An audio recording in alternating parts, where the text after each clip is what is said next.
I'm with you. I'm good Nice, to go. mate. How about Nice.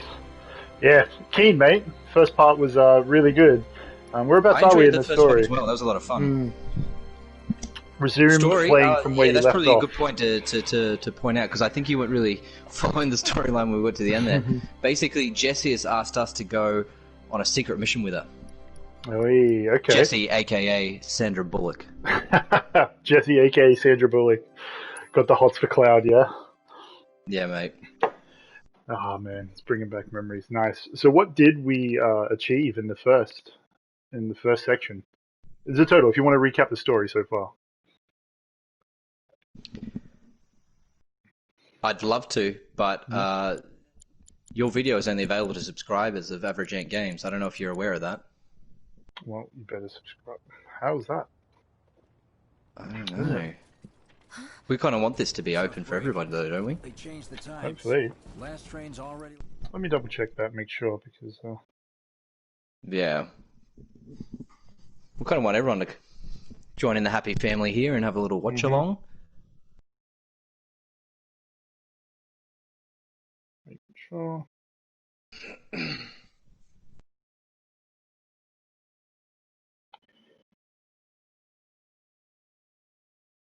Do you remember that token? I can't see anything, mate.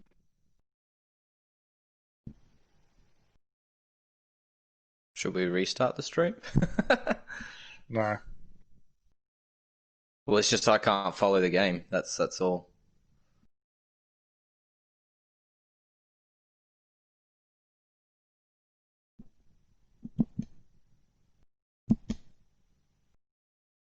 Oh wait, no, it's good. You got it? Yeah, we're good to go. I was going to say, that's a bit of a weird message, man. I've never seen. Fair. Okay, now you're ready. Left. Which is why we borrowed these bikes. Sorry about that, everybody. How did you guess?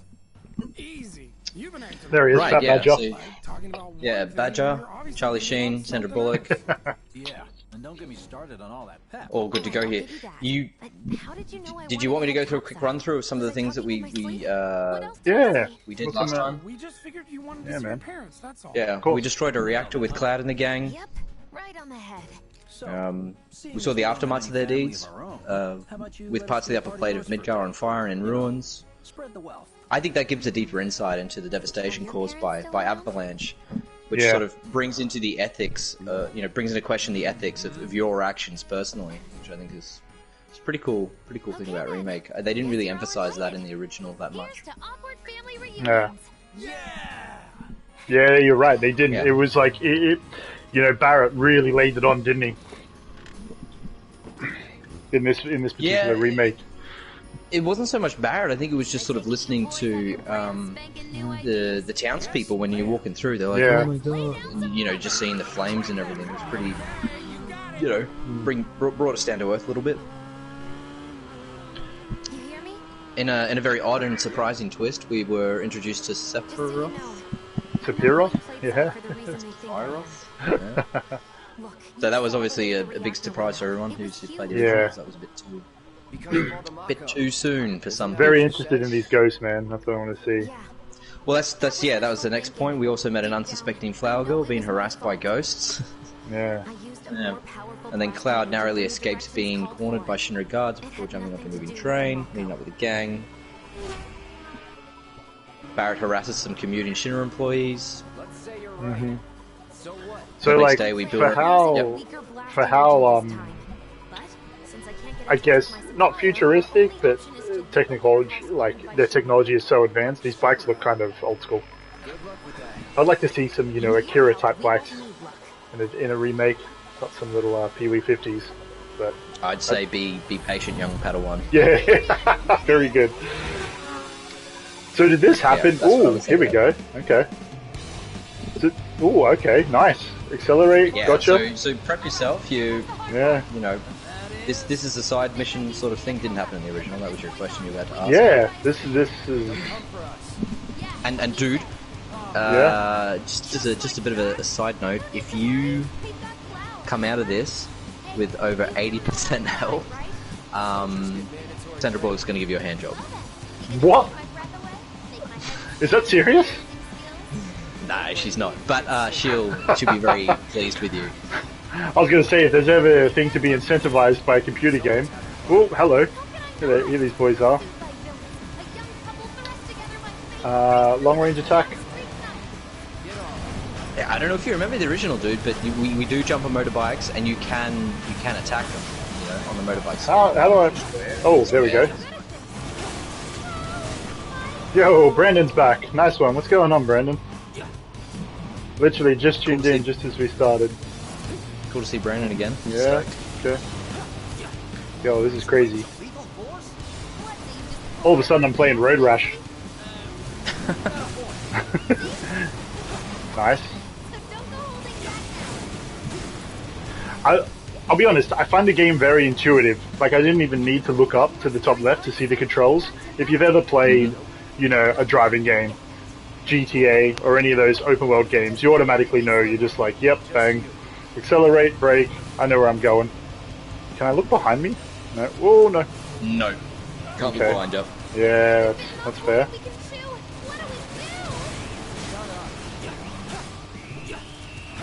Yeah, so I guess the other things that we did last time was... Yeah, the next day we built up our reputation with the townspeople by offering our services as a mercenary. Gotcha. You saved some cats and setting. Yeah. saved the townspeople some rats and some hoodlums as well. The rats, of course. So, there's just a little issue with the camera. Yeah. Yeah, they didn't like it, yeah.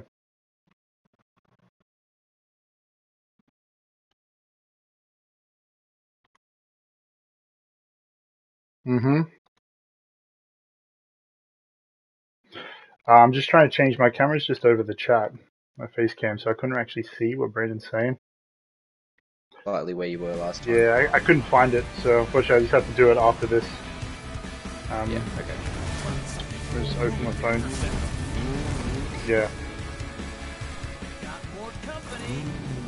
So, little tidbit, I actually think the motorbikes that you're on are based off some sort of 90s Japanese motorbike. That's why they look the way they do. Yeah. Okay, and how'd you find that out? I don't remember. I remember reading it somewhere in an interview somewhere, because I have actually been following, you know, okay, in the wake of the remake being released, there was a big furore. People were talking about this game like, oh my god, we've only got part one and we just basically got to the end of Midgar.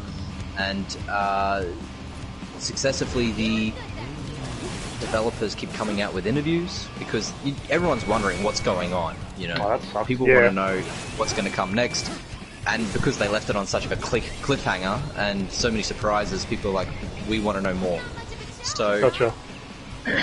They kind of... Square Enix are so secretive, but they'll like let out a little sentence here and there where you're like, oh, okay. But they've got a lot of fluff in their interviews, and their fluff is stuff like that, like, you know, tidbits, like the motorbikes were Yamaha whatevers, or they were based off, you know. Gotcha. Yeah. Oh, okay, that's an attack. It's cool. Yeah, watch out, those things are hurting you. Yeah, I thought like you just don't be in their general... Oh, they got lasers. Oh, I see it now. Lol. Hopefully I won't die. It's a timing thing as well. You wait until that force field's not there, and then you go in for the attack. Gotcha. So that guy on your right is good to go. Yeah. Oop, not anymore. Yep. Oh no. Oof. So is this like a highway or a train tunnel that we're on? This is actually the train tunnel going up to the upper plate. Yeah.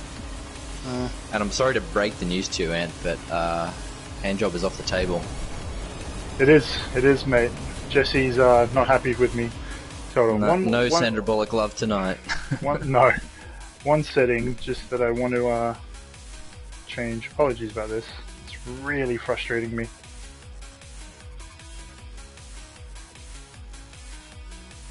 Bang, there we go. There we go. Sorry, so I just couldn't read the chat then. I had the face cam on, it didn't move last time. So what, you have to get 80% health better and Jessie like whacks you for something? Whoa, look at this guy! Yeah, you kind of get a trophy or whatever. All right, mate. Get back to what's that old school band, White Snake? White Snake. I was going for a little bit more Aerosmith of, or something. no, I was going for this guy cannot believe it's not butter. Oh, Fabio. Fair play. Fabio. Yeah. I think Get he's in. a strong Fabio. Yeah. I was thinking he was just going to bust out and sing, mate. Every rose has its thorns. Come on. Oh, how come he doesn't get damaged by the old whoop? Yo, to be fair, Fat Badger and Charlie Sheen, good old hotshots, aren't really doing much, are they? No. Hot Yo, shots. Yeah, fair play. I haven't done much on here. Oh, there's a guard. Okay, that's helpful. Long I range like the attack. Shinra bikes though. The Shinra bikes they're pretty cool looking animals. Yo, this feels old school like Namco Ridge Racer. Is there another thing here that I can't see? Oh, there it is. Yeah, there it is. Yeah. How do you shoot this long ranged attack? Lock on? Yeah. So sharp gusts. You want to hit triangle then once you press L1 for long range. Oh, But it kind of also has to build up as well. gotcha. There we go. Nice. Next soldier for you. Next to him. We look like kids on trikes. So does this mean Jesse's just not keen on Cloud anymore because I didn't I lost less than 80% health, you know? Or more, sorry. Nah, she's She's still keen. She's still keen. At the station. she's just not going to give you a compliment. she gives you a compliment at the end of it. Is that a But trophy? This time she's and a trophy. You get a trophy and a compliment, but you're getting none. Damn, I'm getting none. Your Hey, pause. your- Sorry, Jesse. You could have driven and held the sword, not just sat there. You seem to be doing majority of the the work here. The heavy lifting here, yeah? I mean, to be fair, I'm a mercenary, but... I'm getting Uber vibes from Avalanche, basically, like... You know, when you get, like, a housekeeper or something? And you hire a cleaner, and you just kind of don't do anything, but you just feel guilty looking at them do everything? That's Avalanche You Man get right a- now. excuse They're just me, watching... mate, they're- where do you live? You've never hired a cleaner? I'm- Or a house removalist or cleaner? anything like that? Alright, Mr. Hoity-Toity. Alright, let's go. Sorry, I didn't know I was amongst royalty here. Fair play. Fabio's back, mate. There he is. Who is that? So, feelings about Fabio so far? I mean, Rides his motorbike like a horse. yeah. You gotta down him now. Like he's basically your boss fight in this little section of the game. Okay. Oh, okay. Can't really dodge that. Private party, huh? Yeah, mate, you're not invited. You weren't on the guest list. What's going on here? What? Yeah, watch out for those like zappy things. Doesn't help that his bike seems to be like 400 horsepower stronger than ours. Oh, hello.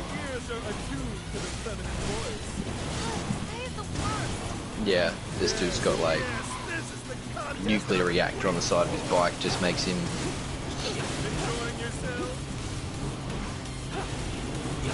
300% quicker than you. Your poor little Yamaha.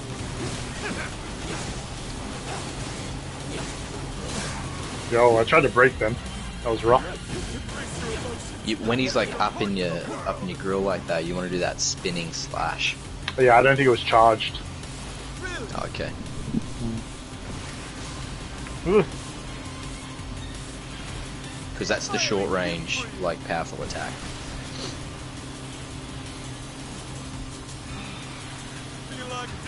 The music for this dude is pretty cool. I think it actually comes at a different point. I'm sorry. The music's playing right now. I mean, yeah, you're a big fan of the whole music of this game, aren't you?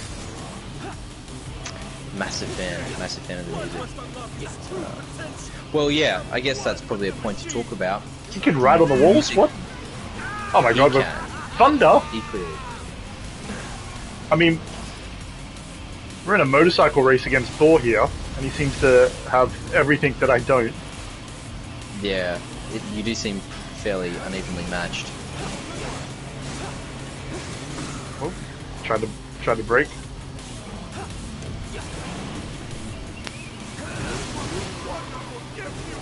Have that. You just did spinny slash, didn't you? Yeah, of course, yeah. Yeah. You worked him like half his life. It won an award for best music, didn't it? Oh, did it, Brandon? I didn't know that. The Game of the Year awards. That makes sense. Yeah. Yeah, that definitely makes sense. Even though I'm only, 10% through the game, I'm pretty sure it's going to have some epic cutscenes, and the music will play a big part into that. If the intro movie was anything to go by. Well, they had a lot to build on, when you look at OG, and I think that's where I sort of wanted to just insert a bit of information here. OG, all the music was based on full musical orchestral performances. Yeah. And then they're like, okay, well, the PlayStation, if you go back to the PlayStation and the release of the PlayStation 1, it actually was a CD player as well, right? So you could put a CD in and play a game. And that was a capability that the PlayStation 1 came with, and Square thought, oh, we're gonna try and capitalize on this. Pause here, just... Oh my god, look at this guy. And the best RPG. Okay. I only knew about Last of Us 2 getting Game of the Year. So I didn't know there was any other categories. Best RPG on top of that. Nice. Yeah, I'm sure there's a long list of awards you can get. Yeah. I mean, basically Square was faced with the decision, are we gonna put on CD quality songs onto the discs as well? But his name Hironobu, I'm bad with Japanese names, I'm not gonna try to pronounce it anyway. The dude who was Noboru or whatever, whatever. I'm not gonna try and say his name. The dude who was basically the music director of the game. He decided not to put on musical tracks because it took too long to load. So instead, what he said is, I'm going to have the internal music processor of the PS1 produce the sounds, and it gave the music and the sounds in the original OG Final Fantasy VII this really cool sort of like metallic kind of sound to it, and it was really, really cool. And that's obviously what stuck in a lot of people's mind. And when it comes to the OG, and I remember that was a big talking point with PlayStation versus Nintendo. Was the sound quality on every game was just better on PlayStation. Yeah, but it gave it something unique. Yeah, this unique sort of sound that you definitely recognize. Oh, that's like Final Fantasy VII. Because they used the actual internal music processor in the PlayStation to produce the sounds that you hear, rather than playing a track. Okay, that's cool. Is this where you're saying she'll usually give you a trophy and a little compliment? This is normally where she gives you a compliment, and it's like, Jessie. That she just completely blew you off there, as you saw. I feel like that guy on the bike we fought is like an alternate version of Cloud, what the developers would have made him look like, maybe an early rendition. Yeah. So basically what Remake does different with the music is, if you're in a boss fight, you've got different phases of boss fight, and what happens is the score, the original score, the thing that they built on from the OG, it escalates and amplifies, and it just like it's such a musical adventure you go on when you're playing this game. That's what made the remake music so good, and why I believe it should have won the award. But what was Brandon saying about the award? It was rigged or something? Well, no, it won best music, but best RPG. But I said about Game of the Year. Yeah, it was a bomb. So I think he's talking about Last of Us 2 winning it. Oh, says the award was rigged. Oh yeah, it could have been. Maybe it was. Brandon, you're talking to a very big Last of Us 2 fan here. Yeah, I kind of like that game. I mean, if you remove all the stuff that we've spoke about, Oliver. yeah, we've both had some quite lengthy conversations about The Last of Us 2. So yeah, it's not that we disagree. I think there's some things we agree on, some things we disagree on. But yeah, different game, different time for a chat. I think maybe we should do a playthrough of The Last of Us 2 maybe next after Final Fantasy 7. Yeah, Benita would love that. Ooh, check the cinematics. Give me the cinematics. Yes. Yeah, this is what's cool about this section is we're seeing Midgar from the upper plate from a different perspective. This is something that wasn't included in the OG, and it's what everybody was basically asking for. So this is actually really cool. Nice. Oh no, you haven't finished Last of Us 2. Nah, it's all good, dude. It's you should play through. It's an interesting game. I'll leave it at that in terms of that particular game. Yo, tell me this isn't based on like England or London. Red phone box, like basketball court in council estate or estate housing. That looks very British. Little terraced houses. Yeah, but I think just in terms of the lighting as well, like see how everything kind of glows? It's really sort of a dull sort of. You've got a European sort of lighting happening here, and this warm glow from lamps and street lamps and whatever. I quite like it. I just realized but it's a European sort of like the latitude and longitude of the land we find ourselves in is very similar to Europe. Yeah. Imagine living here just under these industrial pipes. Ugh. Still leaves the lights on every night. Yeah, well, this is supposed to kind of be like the workers' district. Yeah. So, you know, your Shinra workers, and it's where they're coming to live, so they don't have a long commute, I guess. She's quite the cook.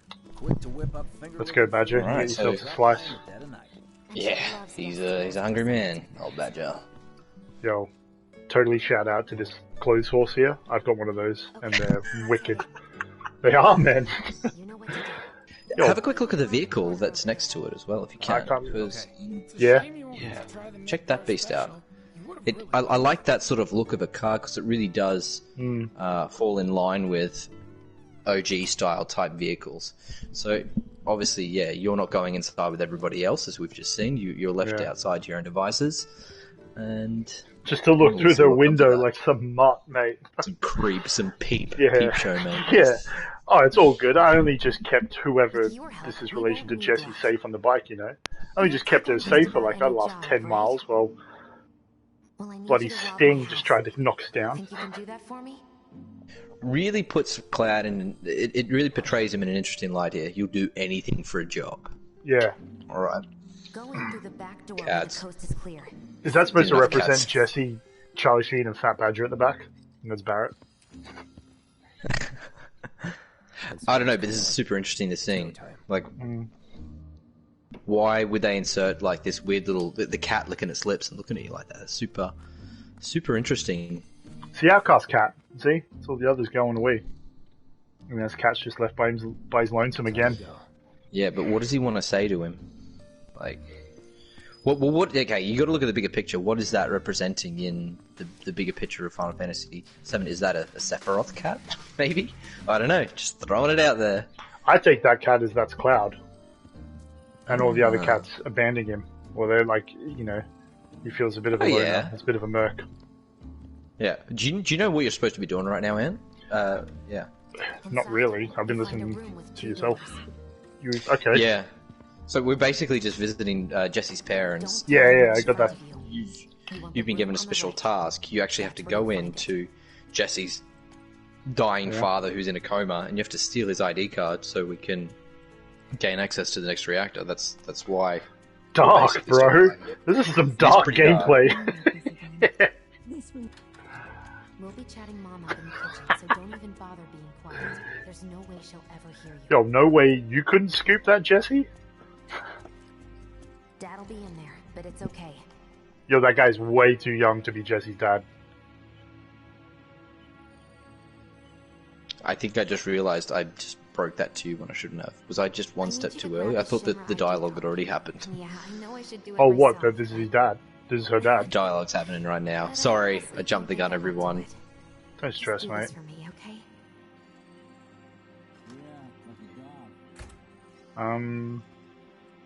Okay. I was obviously focusing as much as you were. So you have a moment now just to sort of run around in this room and sort of get a bit of extra insight into to Jessie if you try and read some things. For real, time and place, not the time and place to do this. Now let me just find out about Jessie, just why old man carks it on the bed next to them. Dear Mom and Dad. Sorry for not getting in touch sooner. We're not getting in touch sooner, but... I'm working at the Gold Saucer as an... Oh, the Golden Saucer! Let's go! Golden Saucer! Yes! A lot of help from people along the way. Yeah. That's what's super cool, is they're sort of like, setting this up for later, clearly. Everyone's got speculations on this. Looking forward to seeing you both there. Jessie Raspberry has... Her last name's Raspberry? Yeah, that's also a nice new tidbit that they've inserted in here. Jessie Raspberry. Dude, I probably spent so much... I remember the original, that snowboard downhill race in the Golden Saucer. Were you on a snowboard? That's a mini game that's based off something you actually have to do in real life in Final Fantasy VII. You're on the top of the Icicle Inn. Snoopy and you have to Cloud. jump on a snowboard to get to the Northern Crater. Yeah. And you. What's the Snoopy Cloud, Brendan? Snoopy Cloud. I don't remember that. I remember just doing the mini game non-stop. I probably spent hours more than I should have there. Cloud's hair like stays wavy, man. I'm trying to figure out this Snoopy Cloud comment as well. He'll enlighten us. He'll enlighten us. Is this it? Nosy Cloud? You want to go Nosy over lol. to his seat? Okay, like snooping around. Gotcha. Yeah. I thought there was someone I missed in like the Golden Saucer. Because there's a Snoopy Cloud. Brandon's so right, dude. Brandon's so right. What a creep. Who's this guy? Just like... Yes, hey. Yeah. Is there anything else I need to pick up? I personally don't feel comfortable sitting in this room. You need to go over to his suit. He's got a workman's suit there. Just it's yellow and it's to the side of the bed, and yeah, you can get his ID card out of the pocket. Should we get super dark and just pull the plug? Put Jessie out of misery. Euthanasia. Yeah. Sorry, Mrs. Raspberry. We didn't want this financial burden on you anymore. Yeah. I mean, he looks like he could be one of the crew. No way does he look like Jessie's dad. No, dude, check this out. Imagine if Shinra was so dark that because he worked for Shinra and he got Mako poisoning, or Marco poisoning, he's on their payroll still, and they're having to pay for his medical insurance. And at one point, Shinra just says, "We're not willing to continue this charade. He's clearly not coming back. He's been in a coma for 9 years or whatever. How about we just pull the plug, and that way Shinra saves them money?" Imagine if that'd be such a dark aspect if they just inserted that in there. Yeah, absolutely. Yo, how many hooks does one family need? 8. Oh, enough, mate. I haven't seen Snowfall in Midgar, but clearly they need hooks for coats. Right? How many hooks is the room of hooks? 3 there, 8 here. What you got? 5 there. Yeah, anyway. We could count that. Bust in on the mini pizza? Nah, I'm good. Was that a requirement? You can't anyway. No, you can't. That would be a legit backstory, Brandon says, I think, to your... Do you call it Mako or Marco or Mako? Mako. Well, when I was a 11-year-old kid, I used to say Mako. Yeah, me too. In the game, they're like Marco. I think it's probably like an American sort of spin on it. I think it's Australians. It's difficult to say Marco without an R there. It's Mako, I don't think it's necessarily Australians either. I think it's in any English-speaking part of the world. I think in each case you would find all of us pronouncing the names of video games differently in a video game where they didn't have voice acting. So it's good when they have voice acting because it's okay, well that's how it should be said. But even still, is that just the American spin on it, or is that how? There's no general consensus within the English-speaking world, so it's kind of fair play. Detrimental in that right. So good. Straight up, Mrs. Raspberry, looking just as young as her daughter. Maybe just a couple slices, Mrs. R. Wedge! Hey, I'm doing it for you guys. You don't want me going to work on an empty stomach. I'm planning on using I think you're good, Wedge. Yeah, they kind of want to play on the whole Wedge is hungry type thing, which is good because it's not a precedent they're setting in remake. That actually did happen in the OG as well. He was I agree. He's the fat hungry dude. I mean, it's just token fat guy, isn't it? Yeah, a little bit like that. I'm gonna use this to sneak into the 7-6 annex. Rowan, get in there, Rowan. Sorry, bro. Sorry, Rowan. but you're staying outside. Only I know what to steal from Rowan where, Raspberry. so it's gotta be me Yeah, who goes Mr. in. RR. So, we came all this way just to eat pizza? How could Let you off that Charlie Charlie Sheen's Sheen not came all happy this way about to the eat pizza. Someone's helping Cloud. Just do the thing where you draw everyone's attention away, like you did at my parents'. What's the word again? Maybe I'm more nervous than I thought. Diversion. Yeah, that. Nice one, military man. So what? Does this mean we're gonna ask some Shinra folks out to dinner? You know damn well what she means. While you're inside, we make sure But yeah, Oh just my to go God. back to what I was saying with pronunciation of certain words or whatever, and Yeah. this game is the development team of Final Fantasy Remake is American, and I apologize to Brandon if he's American. I don't know if he is or not, but I feel like the voice acting in this game is a little too American centric. I would have loved to have seen more accents, whether. Not even like, you know, a Scottish accent or an Irish accent or a South African or Aussie or Kiwi. That would have been awesome. But there's a wide range of English accents as well, and there's a wide range of American accents as well. Like, I would have liked to have seen more diversity there, because I don't actually know the difference between Jessie speaking, Tifa speaking, and Era speaking. All three of those guys sound almost exactly the same for me, and they could have done certain things just to differentiate them. Just a little gripe I have with the voice acting. I think Barrett, perfect. You don't need a different voice actor for Barrett. Cloud, I also think they nailed his kind of voice. He's not, he is sort of edging on the feminine side, which I think you aired your gripe with Cloud being a little too what did you say he was? He's like thin and just not brawny when he should be brawny and massive, and he's a soldier. Like, Still can't get over the fact Brandon that saying Biggs there? punch.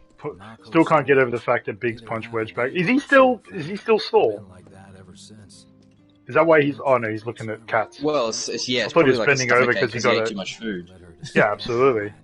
I mean, Oh yeah. no, he's saying hello to the cats because he's a full-on cat lover. Yeah. Right. True.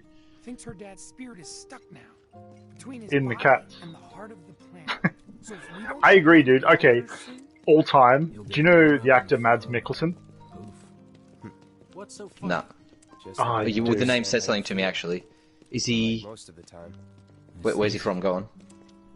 I don't know, Scandinavia, Swedish, I think. Yeah, Norwegian? yeah. I think he is some Dude, sort of Scandinavian.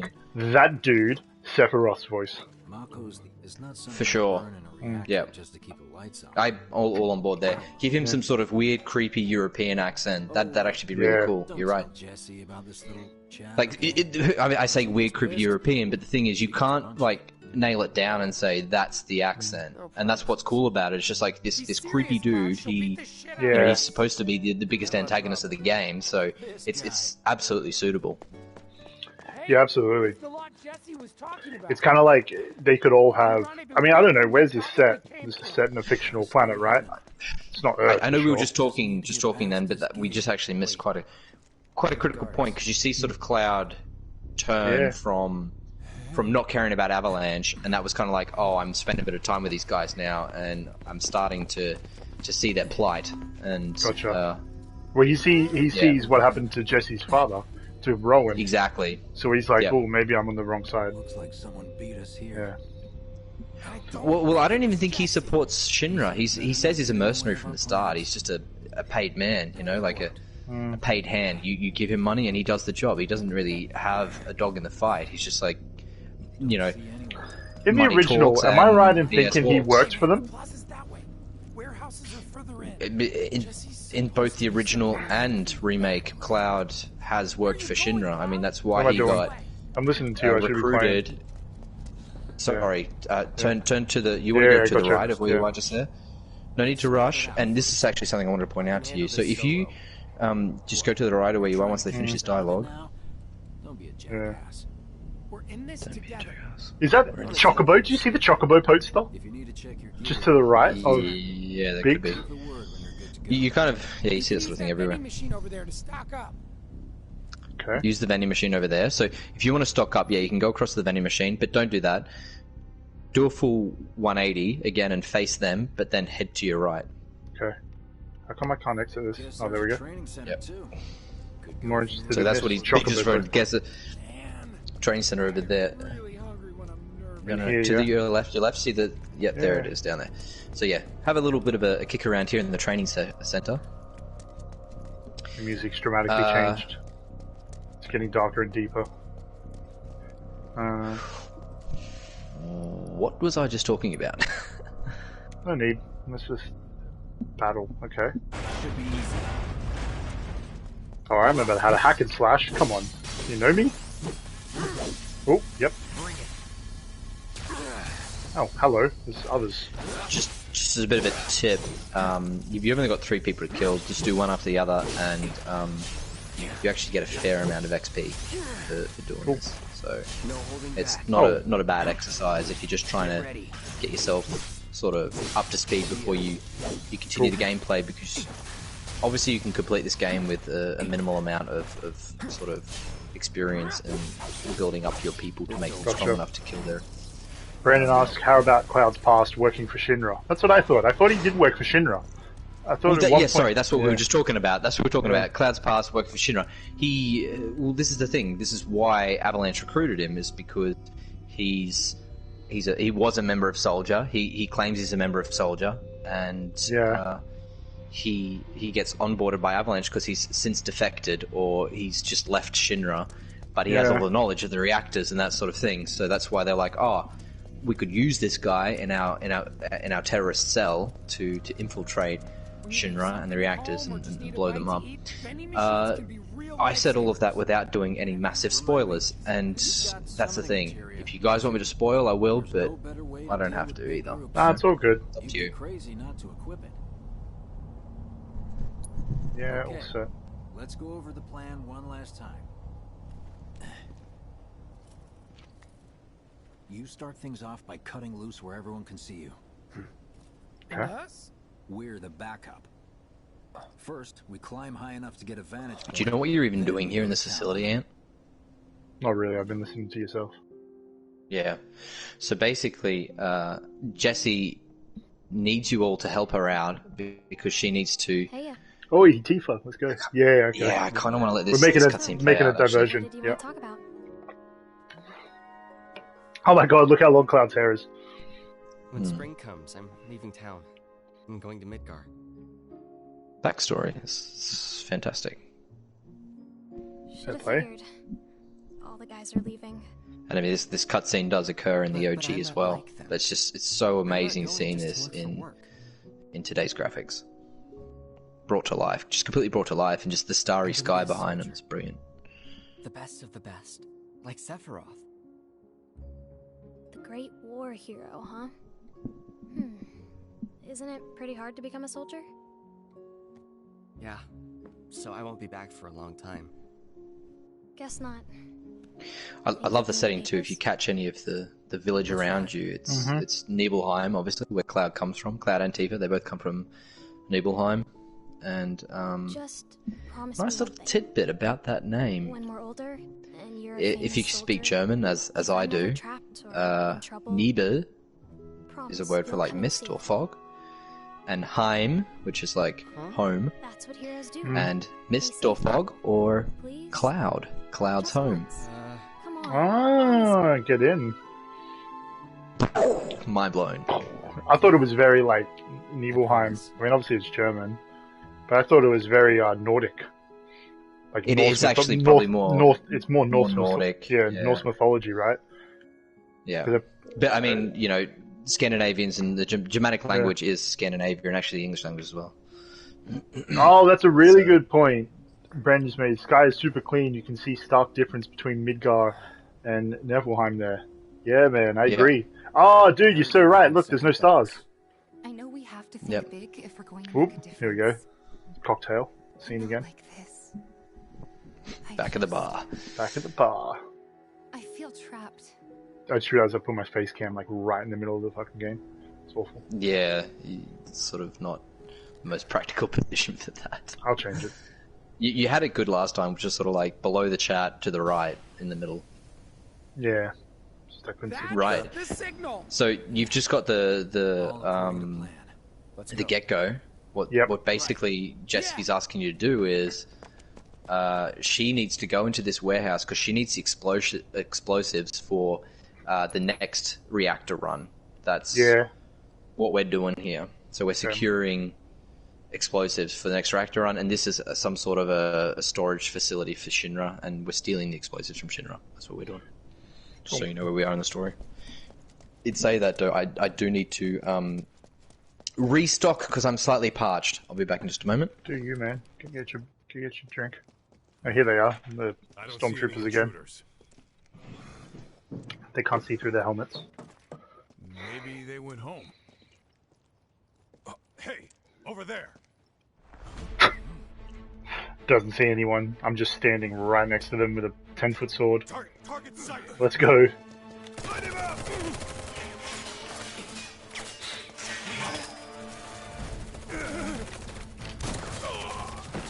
Alright, Charlie Sheen with the wingman action. Badger hitting up with the... Ooh, get that. Give up. Kill the bastard. Fair choice.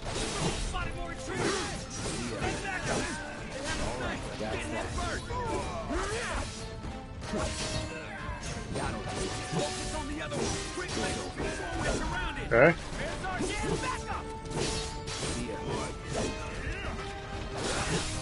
Excuse you.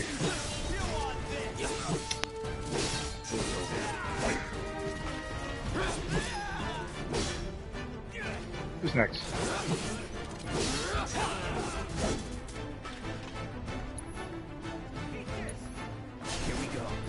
Hello.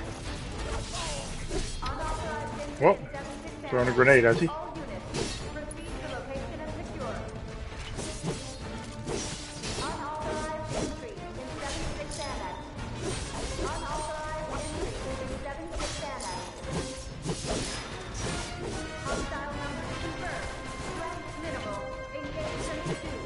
What the? Why is he? Oh my god. I'm locked on over there. What's going on here?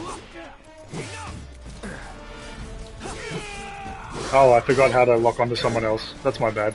Should heal up, right? Potion. Still in it. Gotcha. You know, I have one. It's a very small gripe because the combat system's just so good for what they were going for in terms of Final Fantasy. But I wish there was... It reminds me of like an unfinished Spider-Man or Batman Arkhamverse combat system. I feel like there needs to be a counter. Like if you dodge so correctly, or maybe like you get the little sense that you're about to be hit, or there's like a timer over someone's head, you know, is about to shoot at you, and you could counter a little bit quicker, and it rewarded you with like maybe a stronger attack or, you know, a dash of health. So I feel like you just need more materia. There are materia that actually help you out with that. No, but I mean, just not in terms of materia, but just the basic mechanics. Like, I dodge, but it doesn't actually do anything in the grand scheme.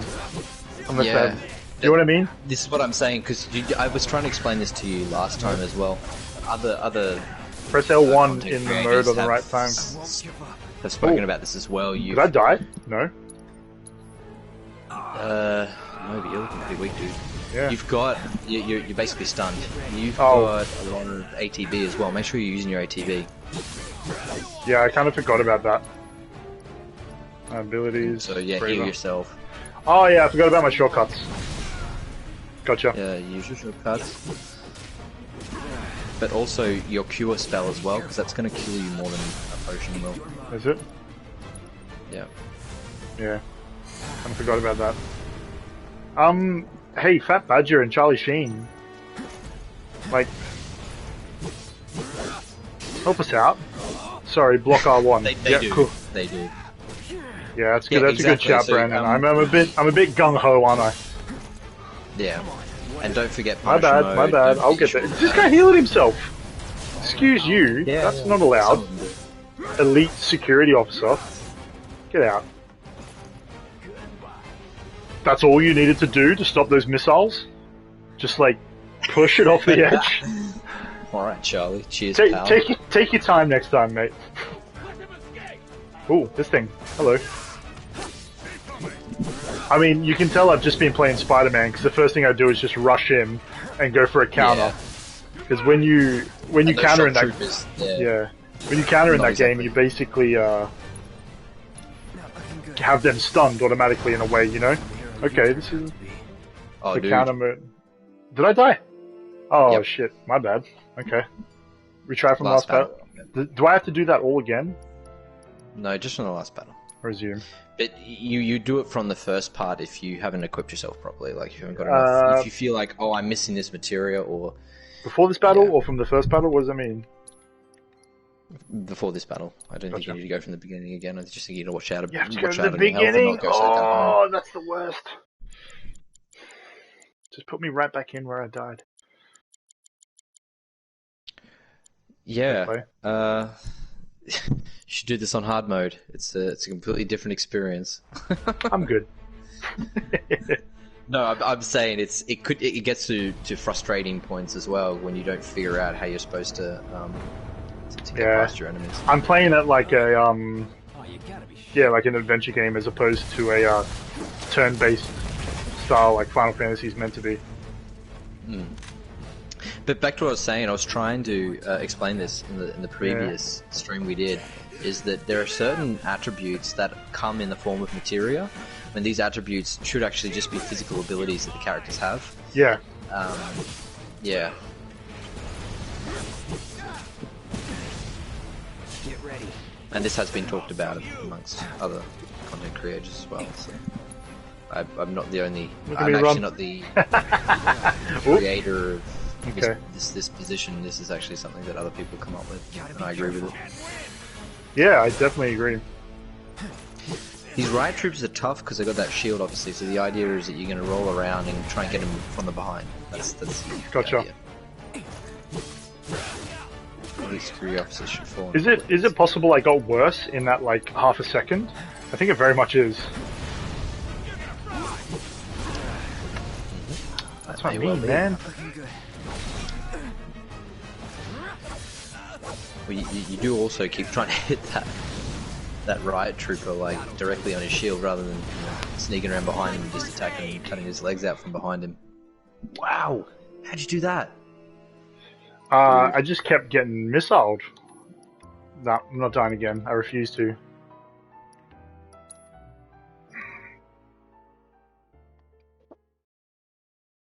You can see me get kind of escalated in my anger towards this battle system now. To be fair, though, you really need to be fair because if we weren't doing a live stream right now, you'd actually sit there and think about, okay, what is my equipment and my setup like right now?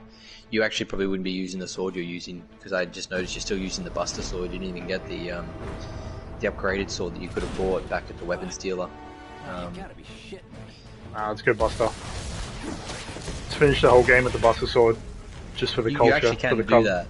For the cover you of can the do game. that. But it's not in your best interest to do that because in each individual weapon comes with abilities that you can learn from the weapon. So it's best to run around with every individual weapon for a little bit of time. But what the cool thing is about Final Fantasy Remake is you can upgrade your weapon so it's just as strong as any other weapon. So if you want to go through the whole game with a Buster, There he with the goes. Buster Thank sword, you, mate. can. Okay. There we go. It wasn't Now that you- hard, was it? Jesus, mate. Yeah. Could have just done Build up that your right at the XP, let's start. get some HP. Oh, there's another one. Lovely. And again, those shock troopers, you want to be real sort of like. Yeah, I'm trying to conscious. move. Yeah. Okay. That's that. What is he doing?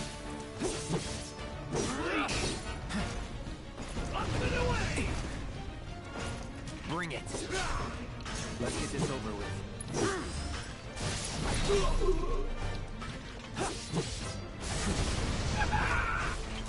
All right.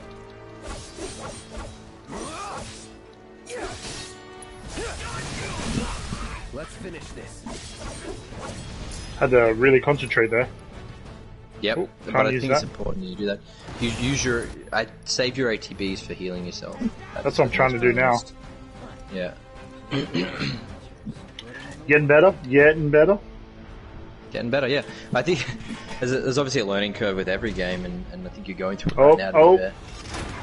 Here they come. Dogs with Yeah, serpent with snakes This is at where their head. Badger gets involved, Ooh. mate.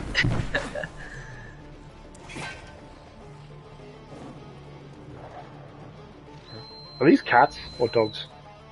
No, they're just they're called guard dogs, but they obviously do have a massive tentacle extending in the rear of their What is this? skulls. What is this? What are we playing, bro? Oh my god. Limit them. Okay, okay. Get that, Oh, how did that not hit anyone? Yeah, poor timing. That's what it was. Oh, no ATB. No ATB. This is... I'm in trouble. Yep. ATB, cure. Yeah. Come on. Not looking good.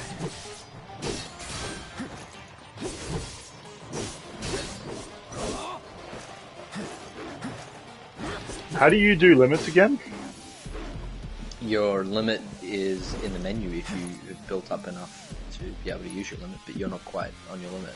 Ah, okay. Alright. No more playing nice. There we go. That's what we're talking about. Your limit is actually now available. What's going on here?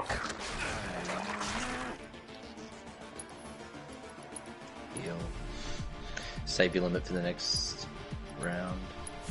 So, when the limit just stays, I don't need... Why is he locked on that guy? That's a frustrating man. Don't eat me! Please don't eat me! Oh, I feel like such an idiot. Why? What have you done? Because I thought you had to press R3 in to lock onto someone else, just not move it left and right. It automatically locks on. Like, yeah. Yeah, see, I didn't know I could do this. Dang. Any last words? Nice.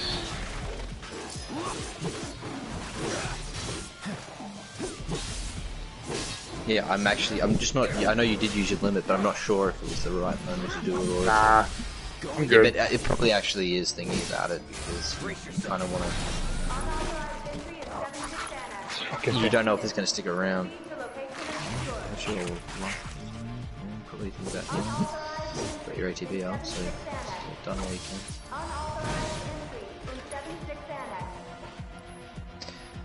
Yeah, and just to warn you, you are actually in for an even bigger fight after this. So. Love that.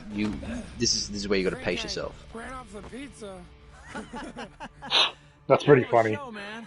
If only the ladies loved you that much. I'm glad Yo. someone's enjoying themselves. Biggs is kind of a dick to Wedge. Punches him in the stomach, and he's just straight up like cussing him out all the time. Oh, lovely. Yeah, this is where I hope you've got Thunder equipped. I do. Okay, good. So whenever you get the chance, and your ATB's up, you're going to want to throw out a Thunder at one of these sweepers. Look what I found. But do try and protect yourself as much as possible because 2-on-1 is Not great. quite tough. Yeah, well remember you beat one of these with two of you. You I only Barrett have fire yourself as a equipped. reactor. That's not great. I think it was only Right. Barrett that had Thunder. But fire's good for the fight that's coming up. So.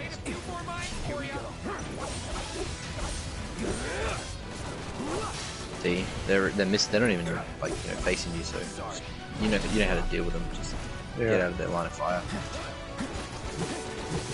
But do focus on one before moving on to the next. I'd say. Yeah. This guy was just Get ready.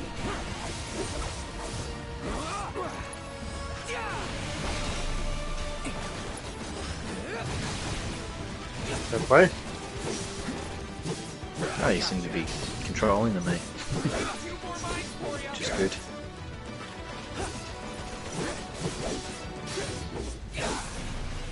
So surprisingly, you've just wandered into some sort of a battle arena here. Yeah. Don't know if you're expected to do that because I thought we were infiltrating some sort of a warehouse where they keep explosives. I don't know why all of a sudden all these the security staff is coming down hard on you. I just assumed they would have security, wouldn't it? But as we saw when we came in, there was a security guard who was knocked out or whatever. Ah. Yeah, that guy that's staggered. No, he's not staggered anymore. He's arrested.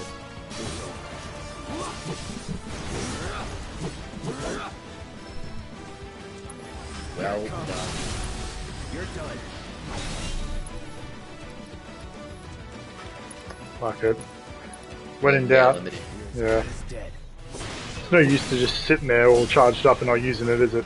Get in. Now that's what I call teamwork. You smashed him. Well done. When an enemy is staggered, that's the time to talk about. Oh, great! Here, all the cavalry come. Let's go. Or not. Oh, it's Sting. I can't believe it's not butter.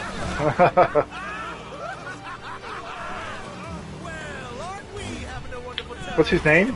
Roche. Roche? Roche. Yeah, Roche. Oh, 3-on-1. Yo, I really need to go to the toilet. If you need to, just hit the pause button and off you go. I'll keep our viewers Hit it right on that perfect time just before I go into this boss fight. Love that. Yeah, so Anthony's facing down with Roche right now. He's an interesting animal, Roche. He's been inserted into this game because clearly he's not one of the OG characters that we all know and love. I'm in two minds about him. Talking about Roche, I love the premise of him. I love that Cloud has a different adversary to, or even within Shinra. I think it's fantastic that he's supposed to be a class 3 soldier, and because he's a bit of a wild child, he's uncontrollable. They've put him out there on the highway to basically monitor the highways and make sure everything's okay. That was basically done in an effort because they can't control him. It's funny that we run into him. I love this. I love this whole premise. I just think his execution is wrong because he's too zany. He's too wacky. He's over the top. His motorbike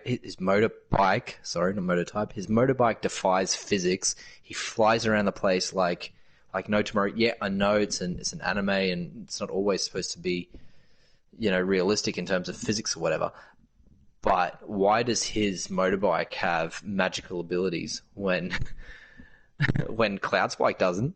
And okay, the spinning slash a little bit, but that's something I can live with. You got to sort of view it in terms of, is this within the realms of reality and possibility, or is this just completely over the top? And I think that's what we see with Roche, is that he is over the top with his motorbike. His motorbike is just this magical being that takes on a life of its own, and it can just He hasn't gone down well with me, my initial first impressions. What do you think, Brandon?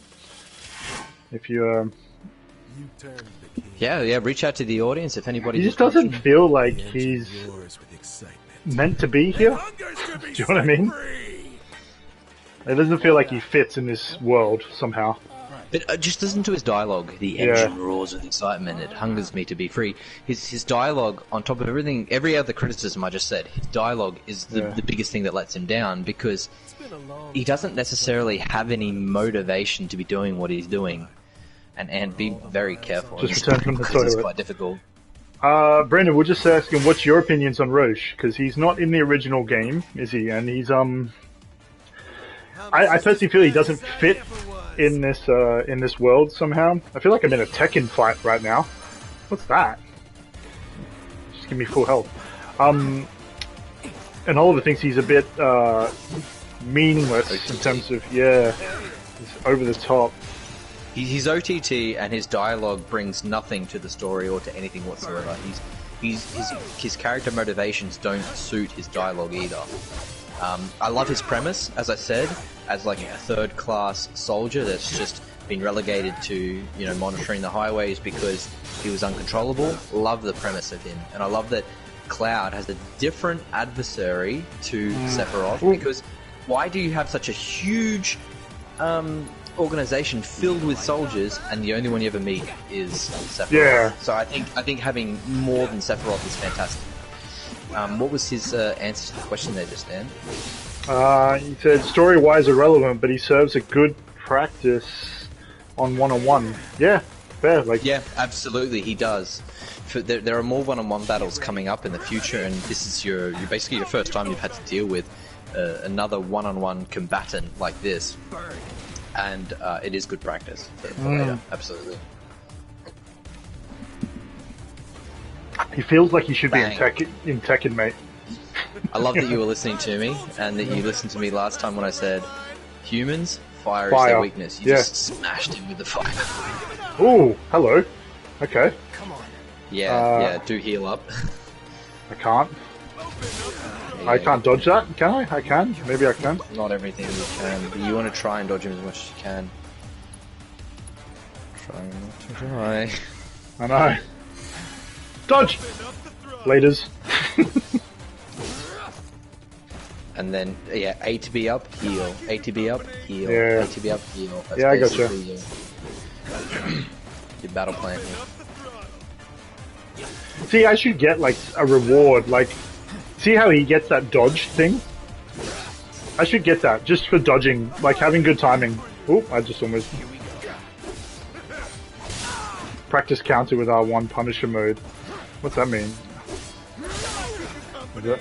Nope. Oliver, what's that mean? Practice counter with R1 in Punisher mode. Oh, okay, so I switched to Punisher mode. Yeah, practice. Yeah, Actually, I'm gonna fire him first, and then I'm gonna cure myself. Do the other way around, but anyway, do whatever you think. Oh, I thought it paused. I thought it might have stunned him. So I like backseat gaming though. Yeah, man, I got 2 backseat games in the moment. It's all good. Yeah, bro. So I Punisher mode, so I block. Okay. Oh, nope. I'm really bad at guarding.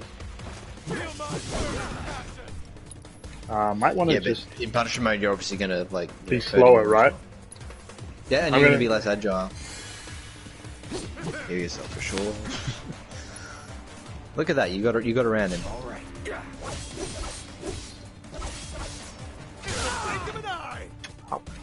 I felt like I was holding guard then. So, this must be mind-blowing to you, Ant, because I think this is probably the first fight where I'm like, wow, this is how malleable this battle system is. To go from just hack and slash, which is majority of what you've been doing, to these fights, these one-on-one combat fights, they feel so different, and it's just like, oh, I've actually got to really, sort of keep myself busy with how on earth am I going to get around this, and what do I need to do differently to be able to win and get on top of it. I have the beef. Oh, pressured. Yeah, he's pressured. Keep on going till he starts pressured, and yep. Oh, limit that dude. End on the limit, bro. Get the cinematics involved. Done. That's how you win a fight. And I'll take a swig of my beer, and I would like to thank Brandon and Oliver for helping me through that fight. 2 deaths to the lonely soldiers and the missile launcher, but none to Roche. Get back on your bike, man. Cut your hair. On your bike. Cut your hair. Cut your hair, you mug. Find yourself some butter. Yeah, Fabio. There are higher heights to which you and I can I can't believe there's no butter. You're right, I just don't like him. You're just unlikable, I love his premise, Roche. though. Dude. I love his premise. I think his premise is fantastic. And that he is wacky, and just his personality is wacky. Yeah. I think that's also a cool aspect to him. But it's his physics-defying, all that other stuff. It's just like, oh, really? And you'll see what I mean in just a moment. I got 3 of these. The sweat. Got more, mate. Got all of them.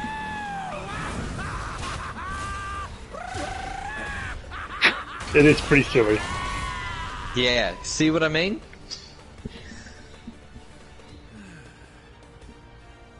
Just ho ho ho ho! That's Me pretty on my funny. bike! Try not to die. I'll see you on the road, my friend. I see you on the road, my friend. It's a pretty good heavy mullet, to be fair. He's got a fantastic mullet, mate. I'm happy with his character model. I'm all for it. I just that, you know? Like, Yeah. his bike was basically upside down for a moment then. Gravity, is that a thing for you here in Final Fantasy World? God damn it. These little steampunk walker robots. They're kind of cool. And I think this is a talking point that I wanted to touch on more in the last stream, is that making this game accessible to the Western market, basically. So the name in itself, Final Fantasy. Get that word fantasy in your mind. I mean, the word fantasy is in the actual titles, so it clearly it can scare some people away. People are thinking of, like, you know, the Golden Compass or Run while you can. See you and whatever Merry else. Christmas Elf. Yeah, for sure, Brandon. That would have been funny. What do you say? That would have been perfect if he said, "See you and Merry Christmas, y'all." Yeah. Absolutely. Alright. Yeah, so the word fantasy in itself can scare people away. You're being rescued right now by another faction of the Avalanche Yeah. terrorist movement. This is a different cell. I like how Wedge just kind of sacrificed himself for him. For Yeah. Cloud. Come here. But yeah, so people, when they hear the word fantasy, they're obviously thinking of, you know, wizards and castles and, you know, magical things. But as I was saying last stream, dude, this game, you don't see any of that in the beginning. You're just fighting Yeah. machines like we're doing right now. You're in a reactor. You're trying to blow up a reactor. You've got machine guns. There's not really any fantastical elements of the game that play a big role until later on. And it's funny because later on, once you get out of Midgar in the OG, you do your first summon. Your first summon is Choco Mog, and you're like, this seems so out of place in this game. Yeah. It's hilarious. So the fantastical elements actually do take a back seat and then also feel out of place at parts. Sometimes I think we're the only ones who realize the war's over. So this is such a big deviation from the OG. Okay, mission complete. If anyone remembers, back in the OG, you're sitting around the campfire at Cosmo Canyon at Red 13's hometown, and Yeah. Avalanche says, you know, sorry, not Avalanche, Barrett says Avalanche is done. You know, the band of terrorists are never going to get back together, and there were no other extra cells of Avalanche, and you see these paramilitary types just come in, storming in, like, you're ruining our operation, blah blah blah. Yeah. It made this whole thing less believable. This whole side quest feels out of place. Like, Jessie, you wanted to infiltrate a warehouse to get some explosives, and now we're in this arena fighting against sweepers, and I see your beef with it, for sure. Roche just comes out of nowhere, flying around on his zany motorcycle. It's just this big show of a mess. Really, to be fair, I don't see any sort of it seems more for show rather than let's make logical steps within the storyline of Final Fantasy VII. It's just shoehorned in there. It's so funny because this chapter, right? The first part of it was let's go to Jessie's house and eat pizza. You know, and then the second part is crazy zany arena killing whatever Shinra soldiers. Down with the first part, quite enjoyed that. Second part, you lost me. Really? Let me see. Are we seriously doing this here? That's...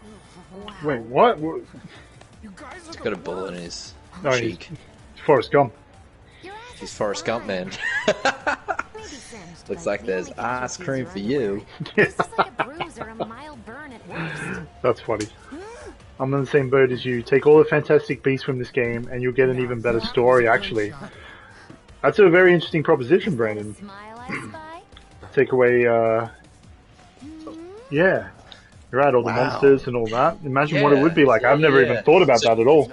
Me neither. Yeah, like just to remove all fantastical elements. Interesting. Yeah. Keep it to the steampunk kind of setting, and don't go fantastical. Yeah. Interesting.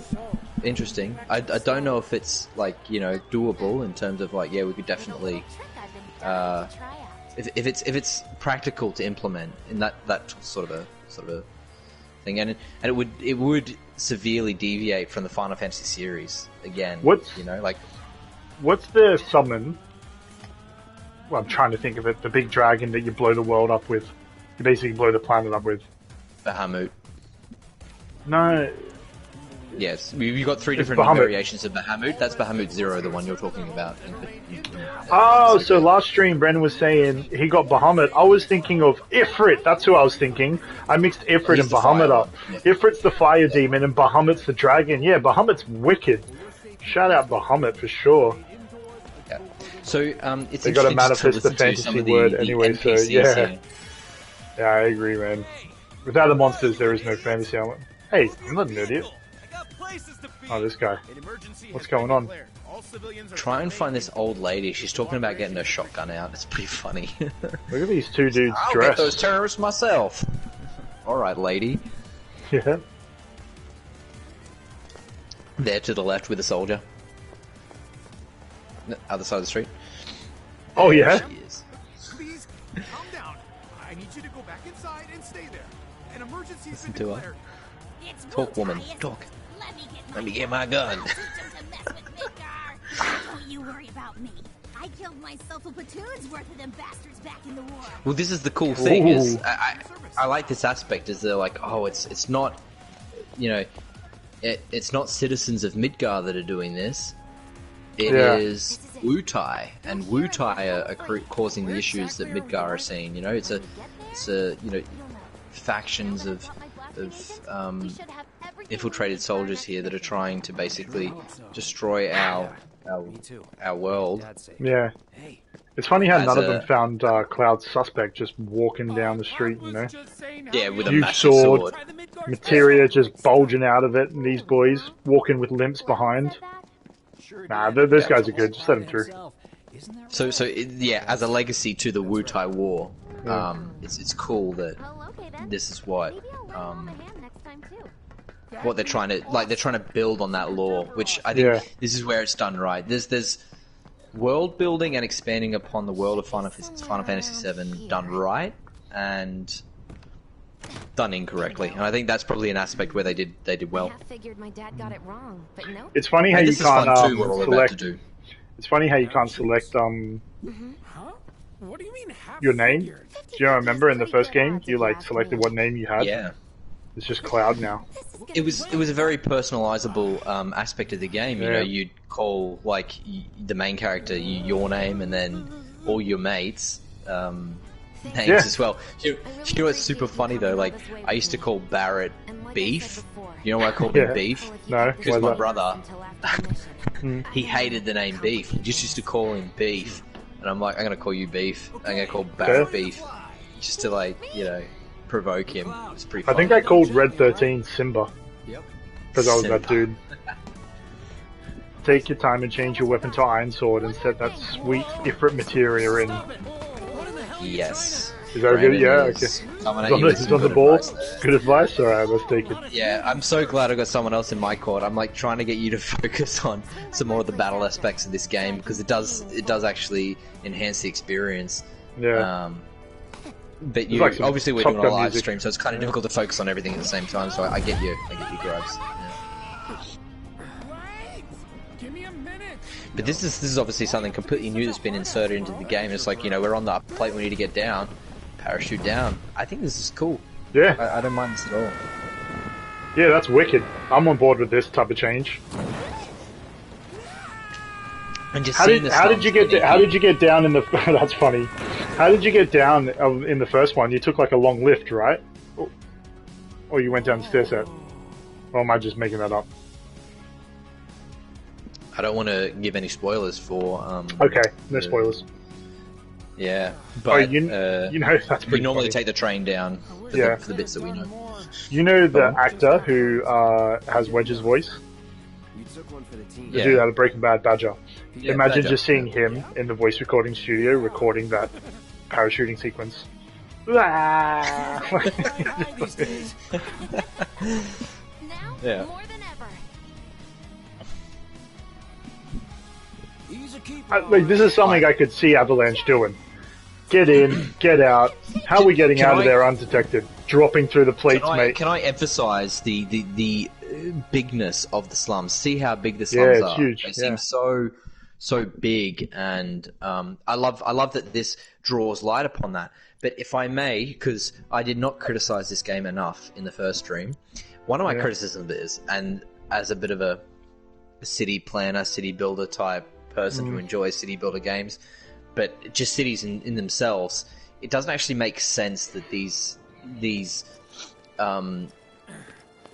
sectors underneath have train stations, because you need to have a decent amount of population there, and when you're walking through Sector 7 slums, they're tiny. There's just not a Yeah. big population there. So what I would have liked to have seen from even the OG and remake, because neither of them do this, is I want to see just like some apartment blocks, just a couple of apartment blocks in the background. They don't have to do anything, be anything, but it would just make this world slightly more realistic. I guess. That's such a funny point. Like, of course you would make It that. is a funny point. It's not it's not necessarily anything anyone needed to hear, but Yeah, for a fair train point. station to be built, you need to have justification for it, because people aren't going to, put the expense into it. Here he is. There's this guy, Mr. Sitting out of place. Oh, Chadley, yeah. Chadley, that's his name. Chadley. Weapons. Oh, so I got to go in here and equip that sword, right? Yeah, get that sword. If you've got the cash, do it. Got the Alright, gil. Merc. Yeah, if you got the gil. Man, you have deep insight into this game. Yeah, Brandon, that's stole, man. That's stole. I would. Cheers, expect Brandon. nothing less. Appreciate that. I do appreciate it. This Yo, is a this- game that I've been following since I was 13 years old, and I love it. Still. The do. sword isn't here. Wait, he's not the weapons guy. No. Do I have it in my? Did you already buy it? You probably bought it, mate. Go into Iron your Blade, weapons yeah. and see if you can change it. So, once you're done there in the cores, if you've got SP to use there, I got 20. Enhanced physical guard, yes. I remember, like, I really like to attack though. That's what I did last time. So I take a lot of damage. Let's give me some more health points. That's fair. yeah, Potion and mode. you've got a cancel. second little spur there. How do I get over to that one? Change call. R1. L2. Got you. L2. Okay, there you go. Attack up. Oh, mate. Yeah. Physical defense. Magic power. Magic power. Please.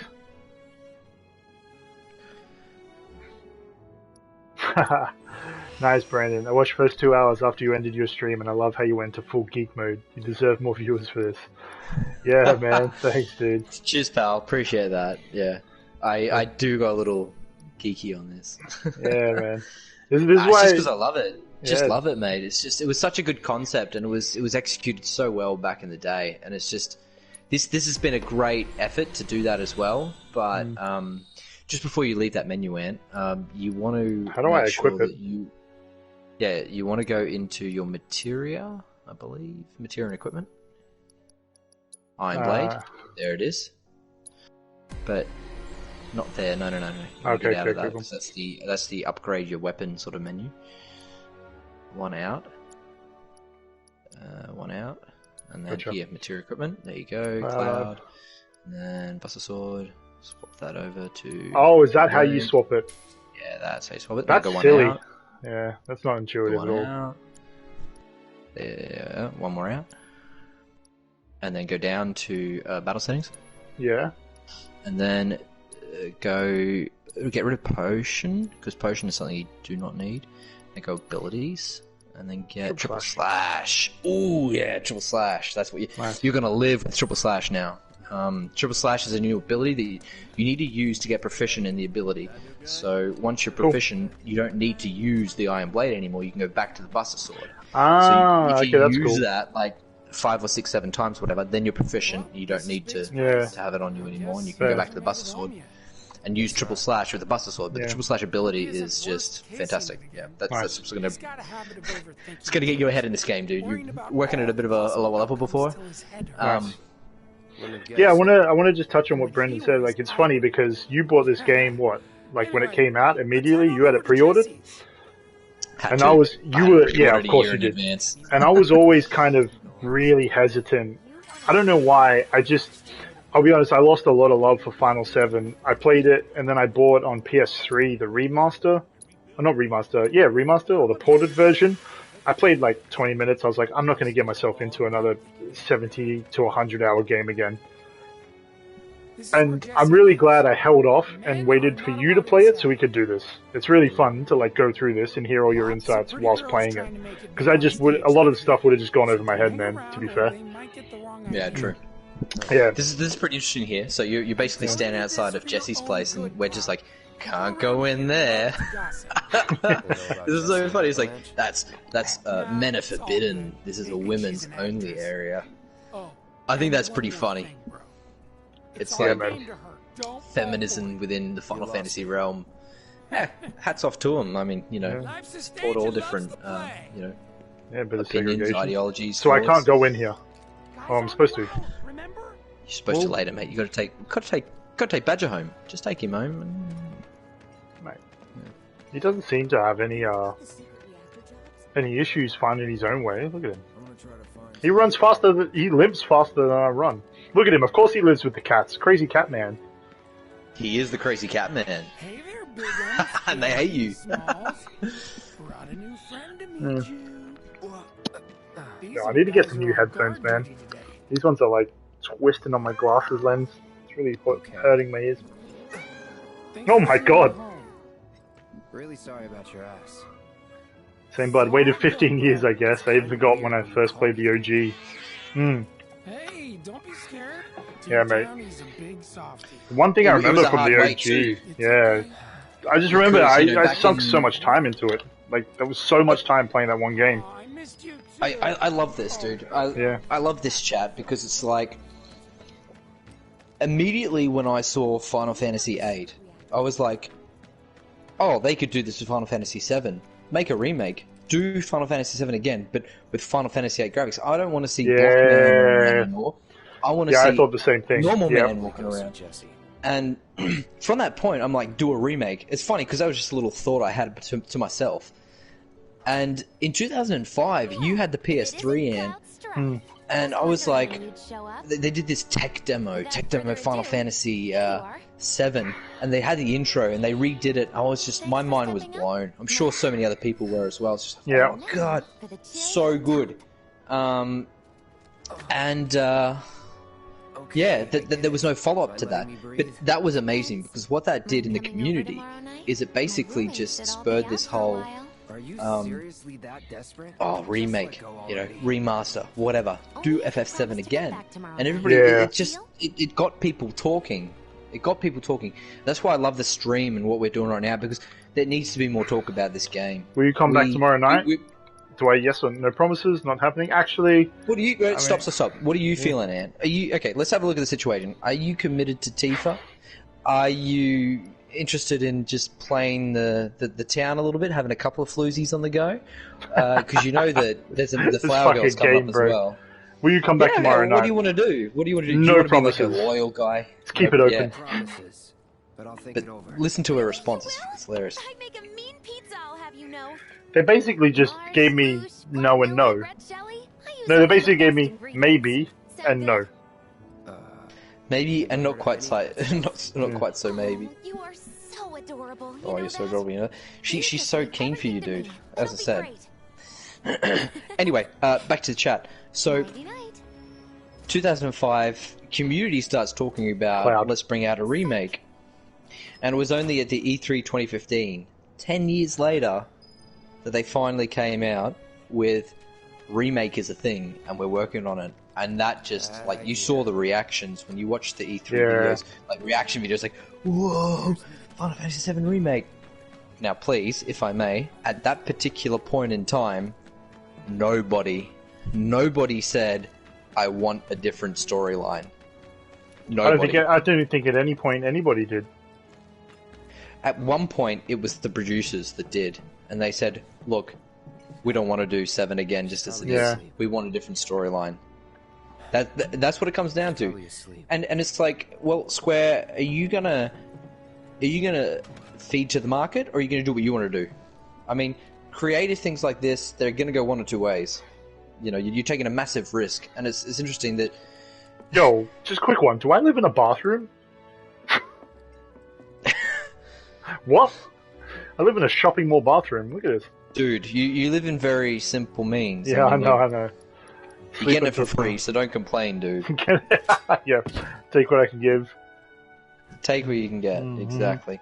So, I think that the reason why Square probably went ahead and said, let's take the risk, is because back at the release of Final Fantasy VII, that was a massive risk. Against a market that was going through an economic downturn. Square had... their stock prices were plummeting at the time. They said, we're going to try and go into a new market, which is PS. They wanted to go into the PS market. Before, they were just like Super NES and stuff. They said, we're going to try and get into the Western market, so we're not going to appease the Japanese anymore by doing just fantastical things. We're going to go something different. And that's exactly what... Yo, Oliver, pause 1 second. In a tight spot. T for a Jessie. A long time ago, I said I'd be there for her. Made a promise. So... You going T for a Jessie? I like a girl that's top-heavy, man. Okay, cool. I'm paused. Keep going. If you want to talk, I'm listening. That was actually a very tough question. I'm like, Sandra Bullock or Anna? I kind of thought you didn't hear it in the first, because of the silence, but then I realized, yeah, you're probably thinking. No, it was. I was in my mind. I'm like struggling with the decision. I'm like, oh my god. Yeah.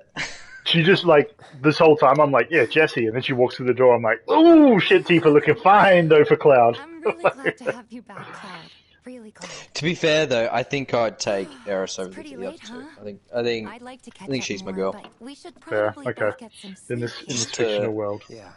In this fictional world. But yeah, you were saying like it's kind of a big leap to redo the storyline after they already took that big leap. What I was saying was that there's that as a company, you're obviously going to look at what your demand is, and in both instances, when it came to Final Fantasy, the original release, hands down, Brandon's with you, mate. He's on Aerith. Oh shit! Here come the ghosts. Yep. So we got two Aerith lads. I vote more towards Tifa. I lean that way. What is going on? These like little Reaper ghosts. Okay, I'm super interested in this. Ooh, question marks. Yeah, because you don't know what they are. We don't know what this are or who this is. This has got some real big Harry Potter themes right now, just like Potter.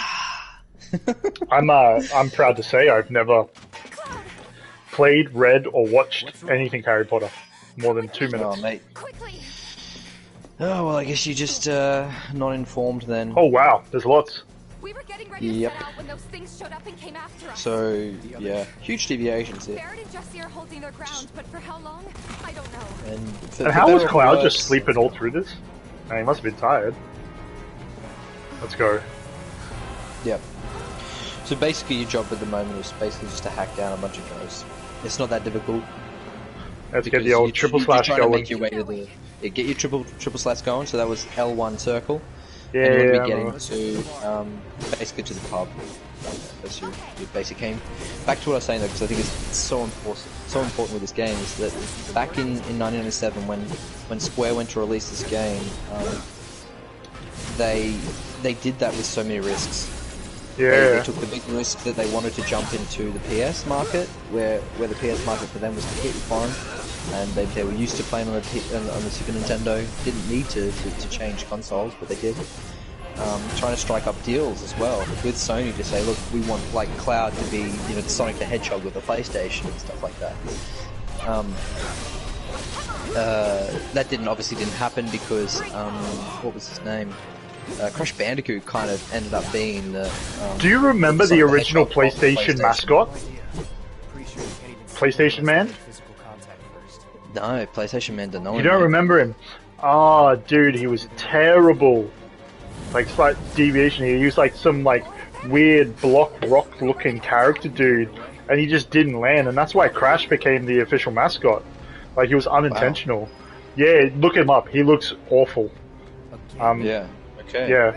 Yeah. So obviously, looking for a mascot, striking up deals, moving into a new console. There's a lot of teething issues with that sort of stuff. Second point was the graphics. The graphics in themselves. They wanted big and wonderful things for Final Fantasy, and they had to employ huge amounts of staff to deal with the technical capabilities of the PlayStation, because the PlayStation could do so much. They're like, well, we've got block characters and all this sort of stuff. We're doing 3D models now, whereas Super Nintendo was just 2D flat screen. Yeah, it's platformers. And then the musical capabilities as well. I already mentioned that. Yeah. This stream. And then on top of that, market downturn. They're really struggling in terms of what they're going to do. Investing all this money in expanding your software development team, expanding all these different areas. They just went all in. It's like you're at the casino, gonna just take a roll and then throw everything on black. That was basically what Square did, and it paid off. It paid off in a big time because FF7 was so successful, and that's why you had an FF8. That's why you had an FF9, 10. Those three just built on what 7 had built and created in the Western market and all around the world, and it just ended up in dollar signs for Square. That's basically what it came to, because they pandered to us, got us on board, expanded into their markets, and then dollar signs, basically. Huge gamble, but it paid off. And Remake is the same, but in a different way. Brandon saying PlayStation Man becomes the final boss in PlayStation All-Stars. I never played PlayStation All-Stars. I mean, he seems like a fitting final boss because he was trash as a mascot. I remember watching something on Netflix. It was like The Game or something, and they had like, I don't know the exact, it was like a small documentary, The Games We Play, I think, and it had like Nintendo and Sonic.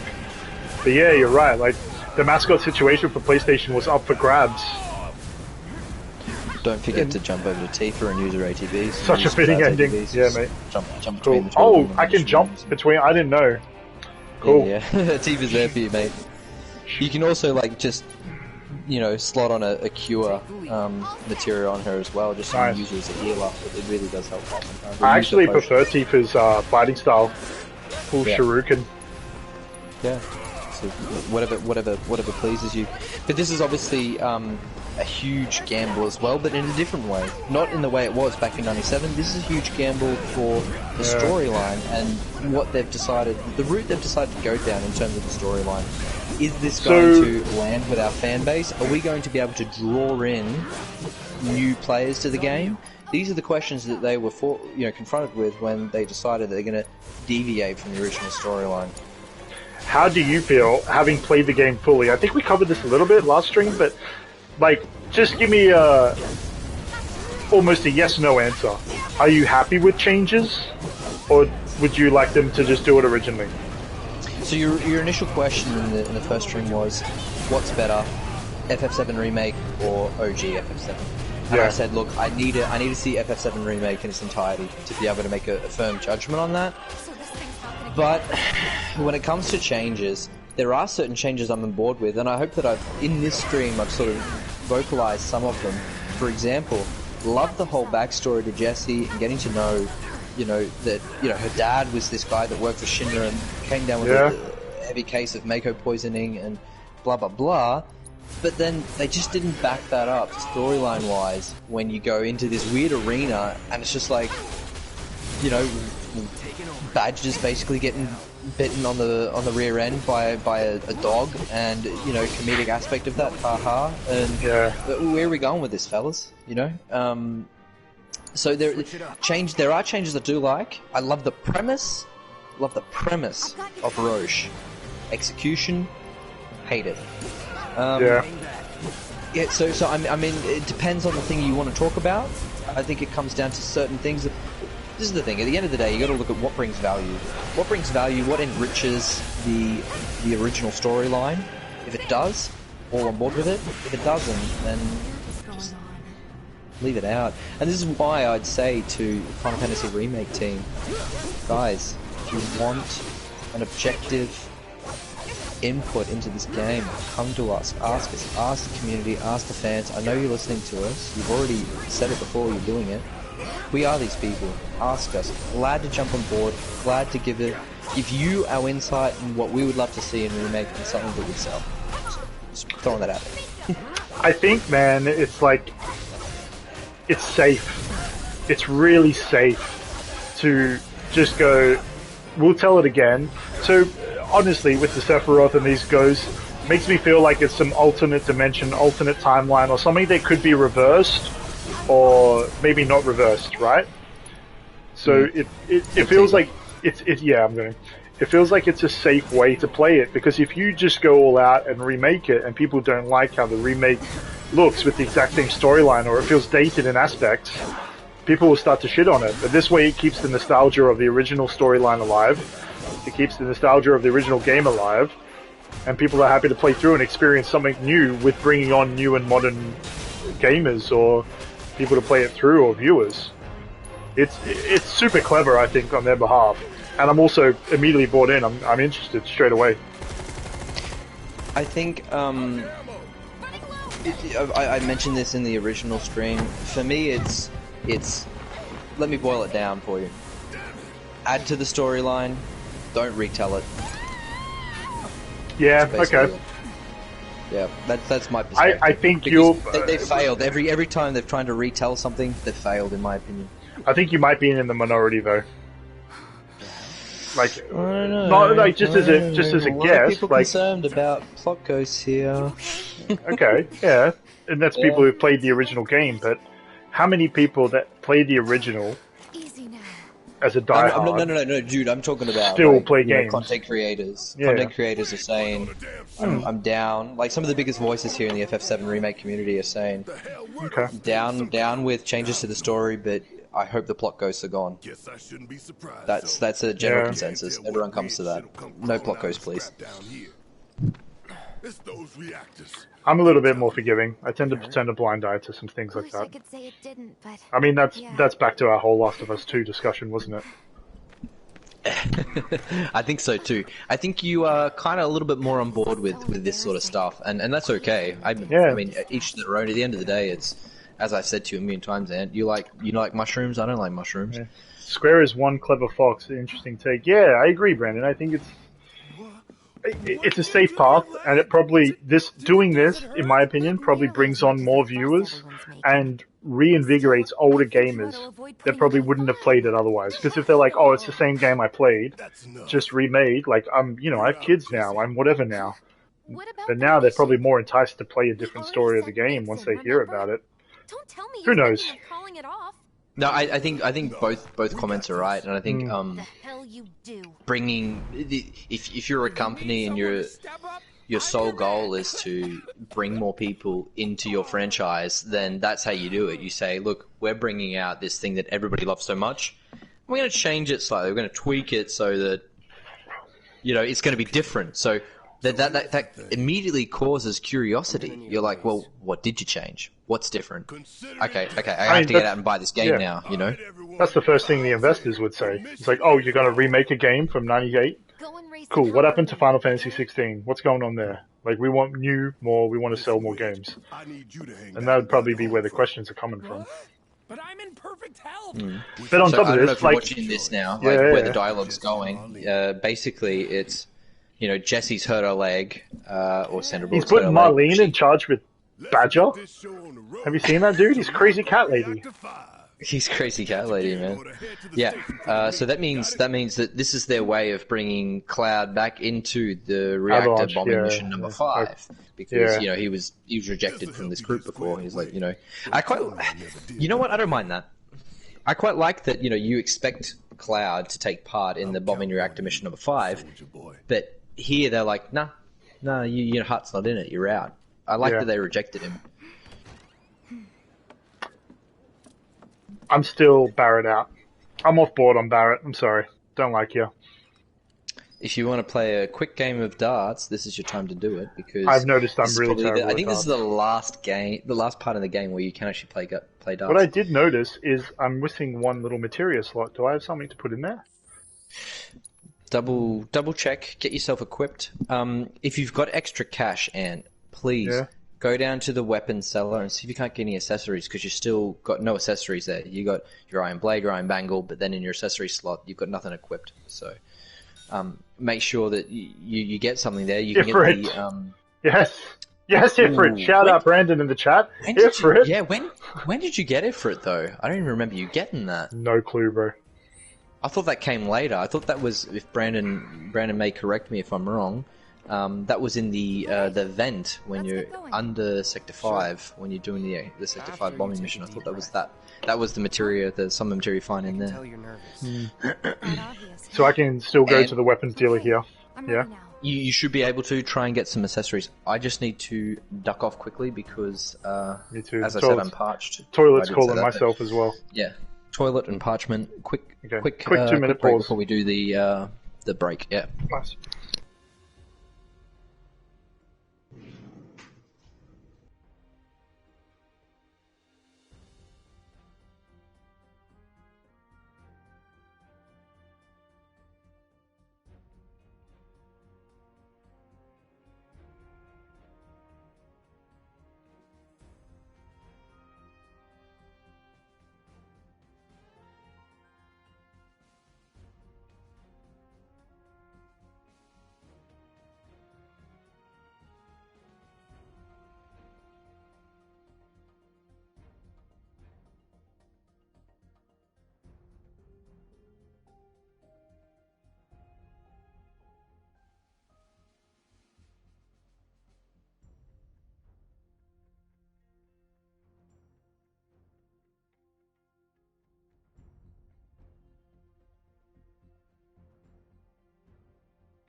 And I'm back. What are we saying? Materia.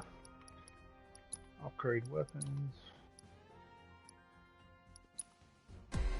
Have any more SP? I don't think I do. 0. I should have seen that in the previous menu.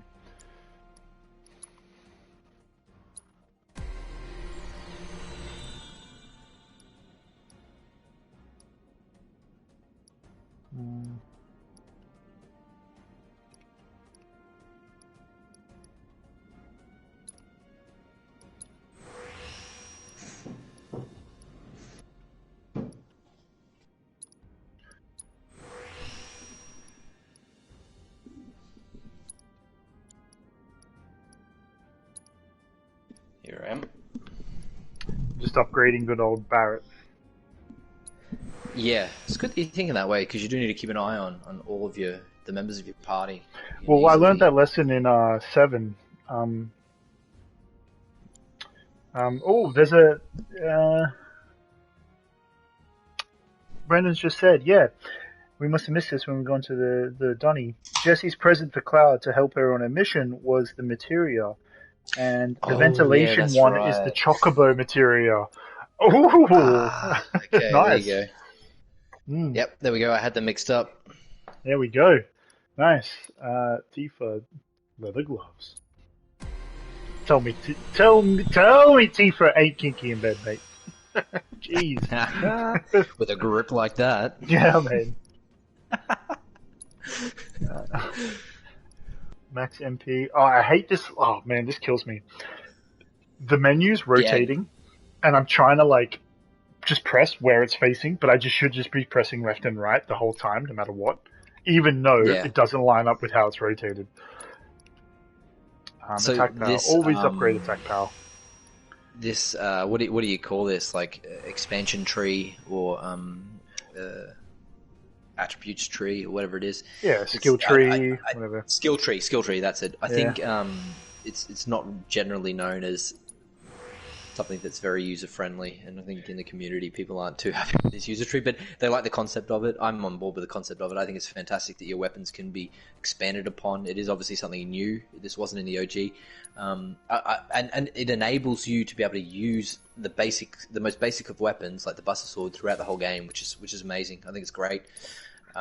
So a lot of foresight there when they were developing that. I think that's fantastic. It's such a like, Brandon's got me thinking, man, when he said about, imagine no fantasy, no beast, or take away that whole element. Like, truly, inside, you've got a really good skill tree building system of upgrading. Like, imagine upgrading your weapons without materia, just unlocking, doing moves so often, or learning them.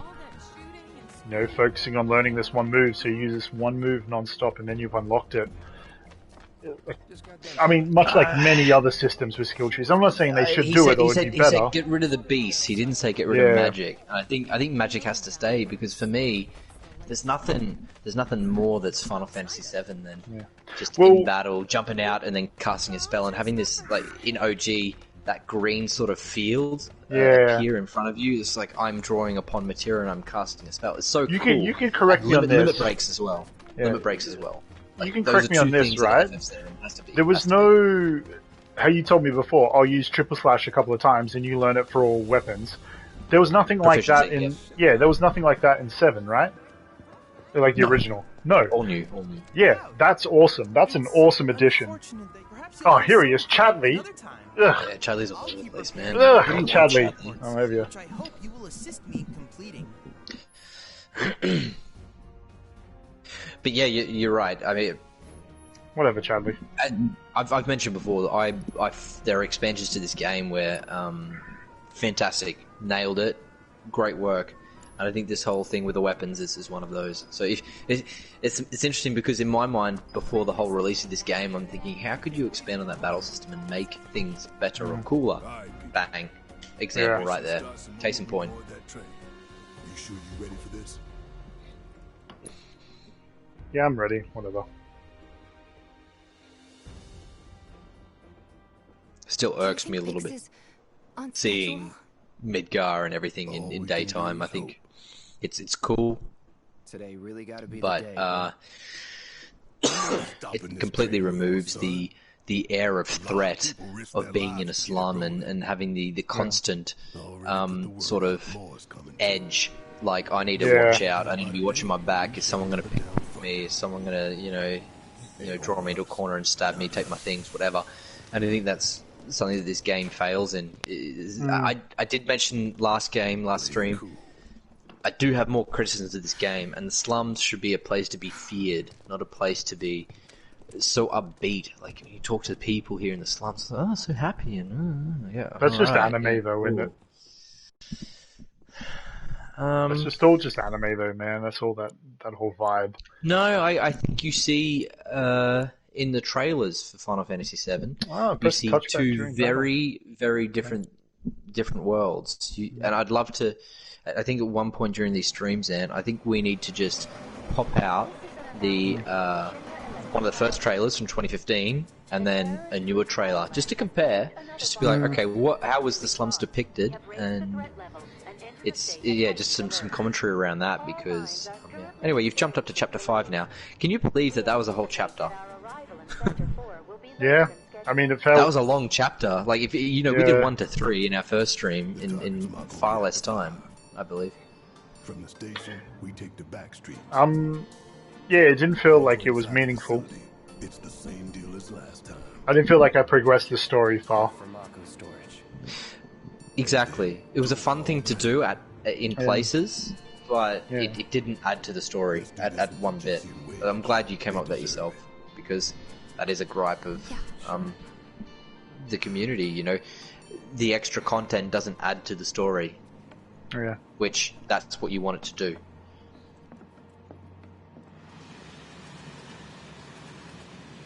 But to be fair, just to defend Square a little bit, I actually think that the whole Jessie part actually did sort of add to the storyline.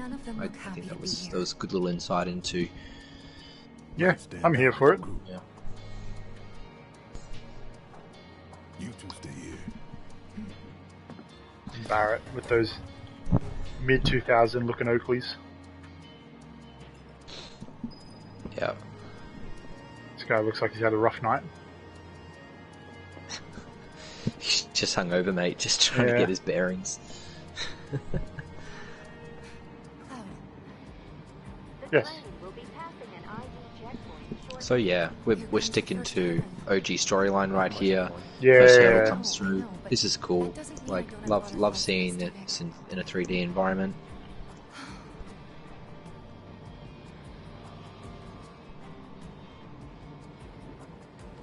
What else on this train? Got angry Colin Farrell, just waiting. Angry Colin Farrell! Don't touch his umbrella, mate. Yeah. He will snap you one. These Bun. two. Alright, man bun. Yeah. Oh, those two making out? Oh no, it's old mate like almost spewing into the chair. Yeah. He doesn't look like he's having a good time at all. He doesn't look like he's having a good time at all, mate. So in the OG, like, there's a certain point where you're going to pass through an ID checkpoint, and you have to run through the cars of the train. Would you mind Yeah. keeping an eye on things the next car over? And I'm worried there might there's be actually trouble. someone that steals something from you, and Barrett's always because you're under so much pressure to get to the next But car, you know he's a good guy, because you got like 10 seconds, people on this you can train. either chase that guy down and get your item back, or just Maybe. move into the next But I car and won't let it be. until I know for sure. Gotcha. I forget that. And you can also talk to people within the cars, and they will give you items as well. None of that is what you're about to experience here, but I think that's just because it's different. Here's this guy again, the middle manager. Yeah, the middle manager. Yeah. Dude, don't take it I out like on this. middle. Don't take it out on middle managers. Avalanche is a blight on Midgar. Avalanche is a blight on Midgar. Imagine if, like, you know, everything you stand for, that's what you're being told. Yeah. You want to punch this guy in the face. I feel Barrett. Total insanity. But on the other hand, I'm like, yeah, law and order. No. Everyone at Shinra agrees. It's very funny how they put middle manager in his name. Like, it's not his fault. He doesn't make the cut. He's not the upper doesn't- manager, Yeah, he's exactly. not a lower manager, he's the Exactly. middle manager. He's not making the choices. He's just trying to live his life, man. Probably started out as lower manager, worked his ass off. I mean, he does seem like a dick, regardless if he's middle, lower, or upper management. He deserves a punch for that. Asshole. I agree, Barrett. The one thing we agree on. You know you're better than that. Nah, but Ooh, Cloud with the guilt trip. I think middle manager obviously stand up for himself because they had an interaction last time they were in the train. And Ain't no one else gonna grab this materia while I'm here? Everyone else see this? Just me? Cool, mine. what was it? Orb of something. I couldn't read it because my face cam. Yeah, your face can's in the way. Yeah, it's really difficult to. There's like no spot in this game where it's worthy of putting. Maybe top left. Well, you I see think that, by see that using the NPC main. there to your left, dude. Right, Brandon that says, was- I think by using the main theme in the slums instead of an ominous official soundtrack, it impacts me even more, giving me the somber feeling that even though all is deprived, they found the silver meaning of joy, which makes it more ironic. Wow, deep take, bro. Extremely deep take. Yeah, very deep take. Very There deep is take. there is something on that. You're right. More to say to you and your friend. I've never noticed that. Every time you are in the slums, it does have kind of a. I mean, uplifting is not the right word, but it doesn't feel, like as grim as it probably should feel. What's your take on that, Oliver? For me, as I said in the last stream, main theme should have been reserved for when you just step out of Midgar, because it's just this freeing feeling. You don't have the shackles of this big city. It was so amazing. I remember in OG when your mind was immediately blown that, oh wait, this game just doesn't take place in this city the whole game.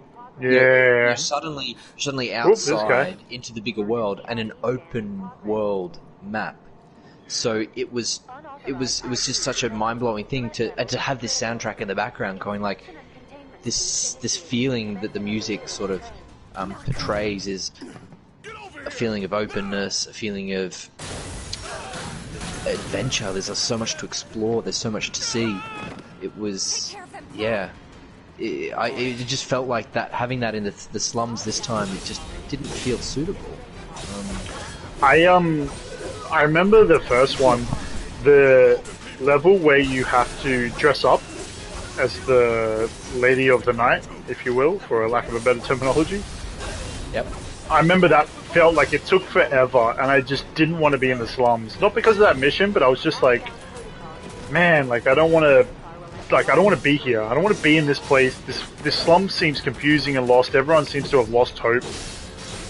That was the only place that hit me when we were first playing in the slums in the original game, in the OG version, on that mission. Otherwise, yeah, I didn't really care. I just thought it was like a set piece, but like I said, I was really young when I played it, so I didn't actually resonate with any of the feelings that they was trying to give me. I just saw cool swords. But yeah. I think you're both right. Like, I noticed that immediately on this remake. It felt really happy-go-lucky with the soundtrack and the music, and Brandon made a very good point just then, because the slums, the music just does not match the setting. And you're right, sometimes the people there don't match that kind of setting in their dialogue. Or the way they look. Yeah. Using Tifa's theme would have been melancholic enough. It would have given us the yearning to listen to that masterpiece in Sekiro. Yeah, absolutely, bro. Yeah, absolutely. Well, under the pizza, that is probably, well, that comes later, obviously. But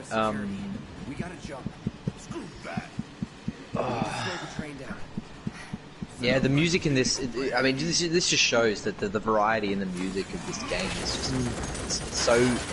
There's so much variety to it, and and it can touch you in some of the most interesting places with the emotions. And the things. I mean, hey, one best game for music to every person. It's also very subjective as well. This is the most amazing thing, is that my Final Fantasy VII is not your Final Fantasy VII. And listen to listen to the commentary on Final Fantasy VII, and you find that out very quickly. That my Final Fantasy VII isn't your Final Fantasy VII. That's why I don't want to like preach and be like, I know the best about this game, and this is the way it should be, because there's no way that it should be. I think I have the way I interpret the game and the way I see it, and I think that's great. But it's not what Brandon's experiencing. It's not what you're experiencing. And this is where we all sort of come together. It's on, bro. Tifa just looked into his eyes for a little bit longer. It is on. All right. You know it. Ready? Yep. Sorry, Jessie. You palmed off. Aerith, don't know you're from a bag of chips. Take the lead. What should I be doing here? Yeah, you just... The old shuriken?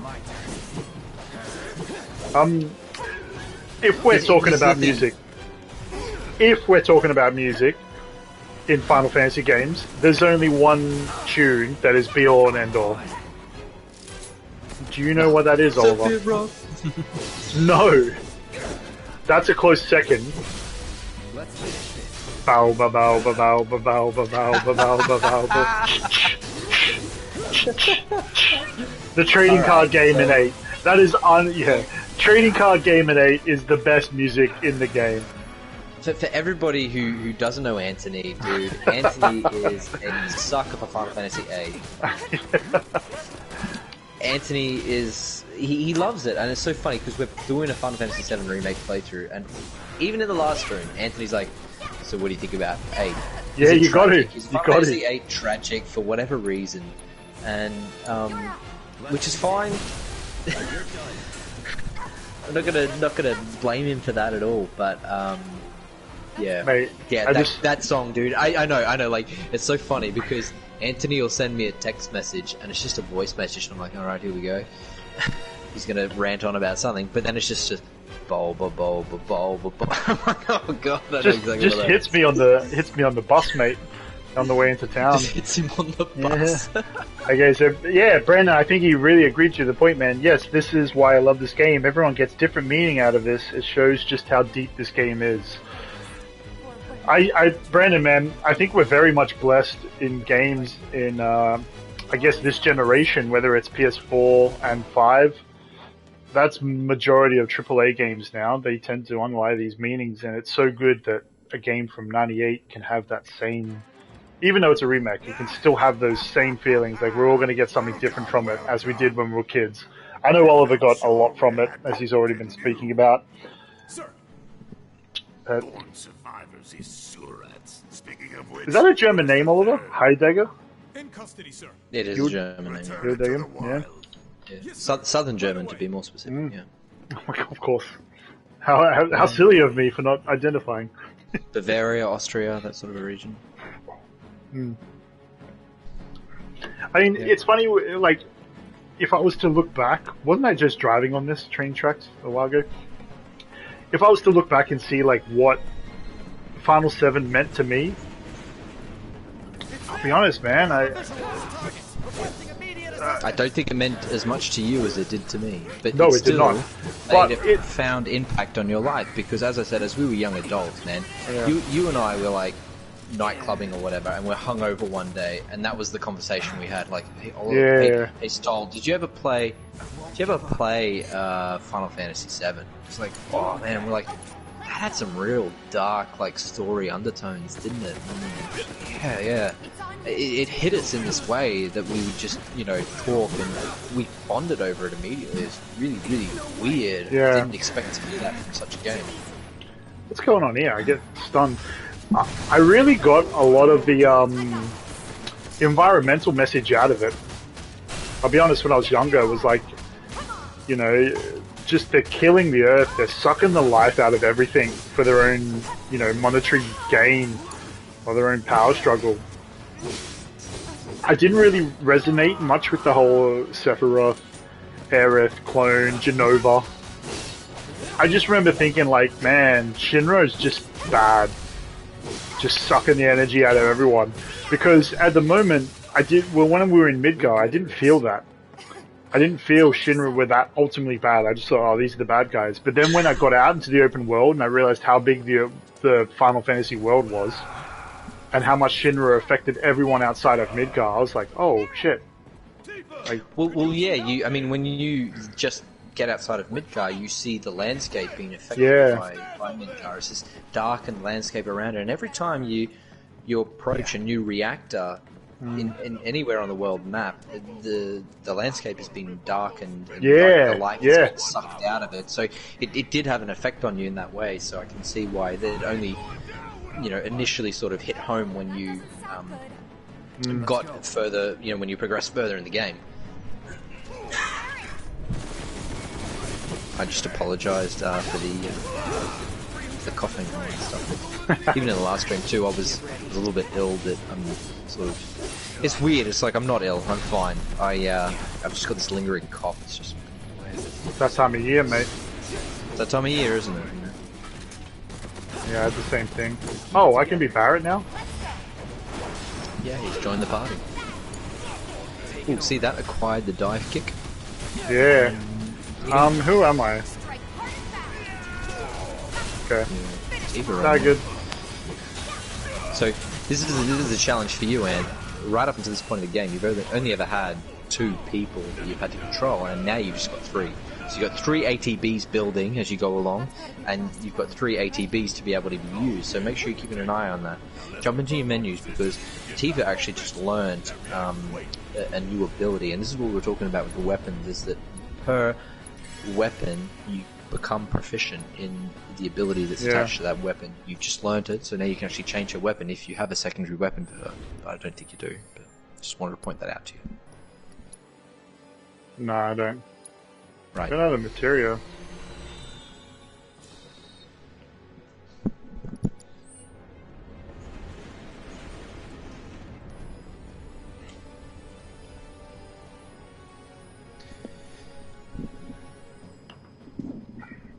Looks like how's your iPad battery looking in?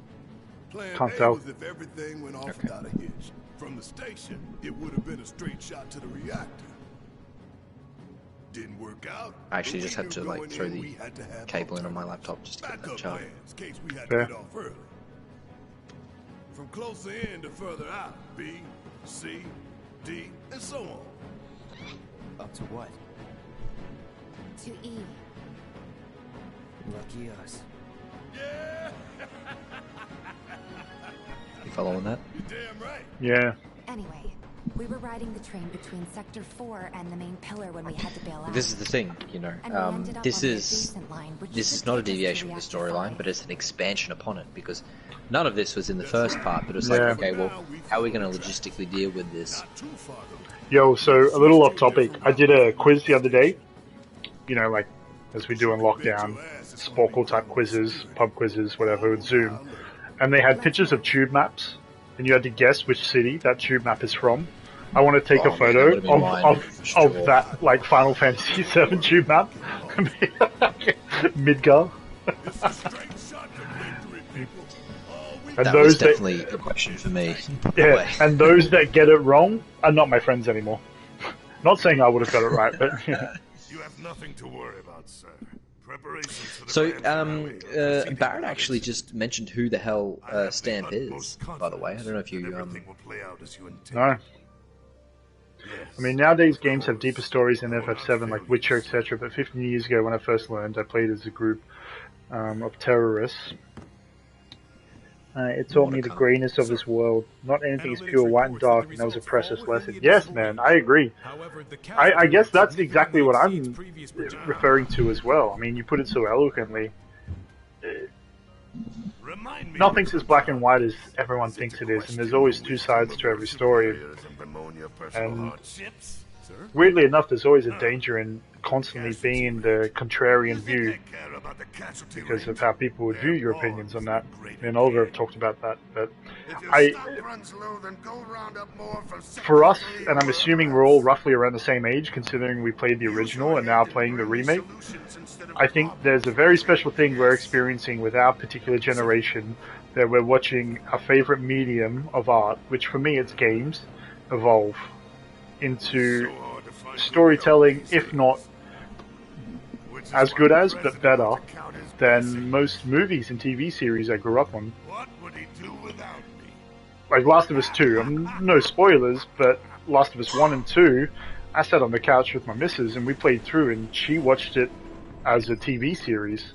She found it more entertaining than anything she's watched in God knows how long. I mean, to be fair, I don't think she would enjoy this one as much. But you're absolutely right, Brandon. Like, it's really good, and it's not to say these weren't present in games beforehand. I was just probably too young to notice the themes or the underlying themes of these games. No, I actually think that the 90s was a time period where people were starting to, well, developers were actually starting to dive deeper into games and storylines and this sort of thing. I think that they had also a different way of representing that because they didn't have 3D models beforehand. It was literally just 2D stuff. You get into a more, if you're thinking from like an artist's point of view, you get into more of an expressive point of history where things weren't able to be done before, and these sorts of stories weren't able to be told before, and when they were, it was on such a very simple means and rudimentary, primitive type setup that it didn't have the same impact that you could have had, and that's why Final Fantasy VII was so successful, is because of the emotional impact that it did have on people, because they were able to express what they wanted to express in a 3D world and in a means that hadn't been done before. So you're talking about firsts, you're talking about a visual experience and a musical experience that wasn't possible before. So it is. Am I going the right way here? Or did I just come from there? Just check on your map. You are, but it is also useful to take these little side roads to see if there are any chests. Storyline straight. Well, here's the funny thing, right? I'm sitting there learning in Final 7, the original, that this big corporation's like just nuking the Earth for their energy and sucking it from the people and not actually providing it to those that need. But then I go and spend majority of my whole game in the Golden Saucer, just throwing away on minigames. You know, like, it absolutely just sucked me in. Like, I do really want to comment on what Brandon said, because I feel like Yeah, go for it, man.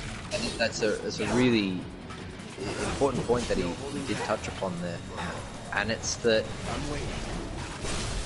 when you're younger, you seem to think that, and your parents do obviously play a role in this. And, you know, they say, you know, there are laws that you need to abide by. We do need to, like, you know, pay our taxes. We do need to go to school. We need to do these different things. This is a part of life. This is how it is. And the government's authoritative, and this is just how it is. And Final Fantasy VII was so fascinating for younger people because you're telling me that status quo, as in the governmental entity in this game, the person that does provide us with, you know, electricity, etc. The government in this game is not. It's not to be really, trusted. It doesn't have the interests of the people at heart. So that's where you're like, oh, okay, so this is where we need to uprise? Is this what a revolution is? Because I've heard about these things, these revolutions. For the Western world, this is something that's not really something that we've had to deal with that much, particularly in America, Australia, United Kingdom, because we've had a stable governmental system for hundreds of years, so it's not necessarily anything that you need to think about in a current day type situation. And then to throw these sorts of these questions out there and get your mind thinking, the curiosity going, like, does the government have my best interests at heart? Are they doing their best to supply for the masses, for the people? And yeah, it's so funny when we start talking about this game, the different facets that come out of mate. What's, you know, it's pretty amazing. Sounds like you're recruiting. My Eteria has improved enough to cast a more potent spell is available. In case of fire, the potency increases from fire to Fira. I remember that. Nice. Yeah, it used to be called Fire 2. I just tried to... Oh, that's frustrating.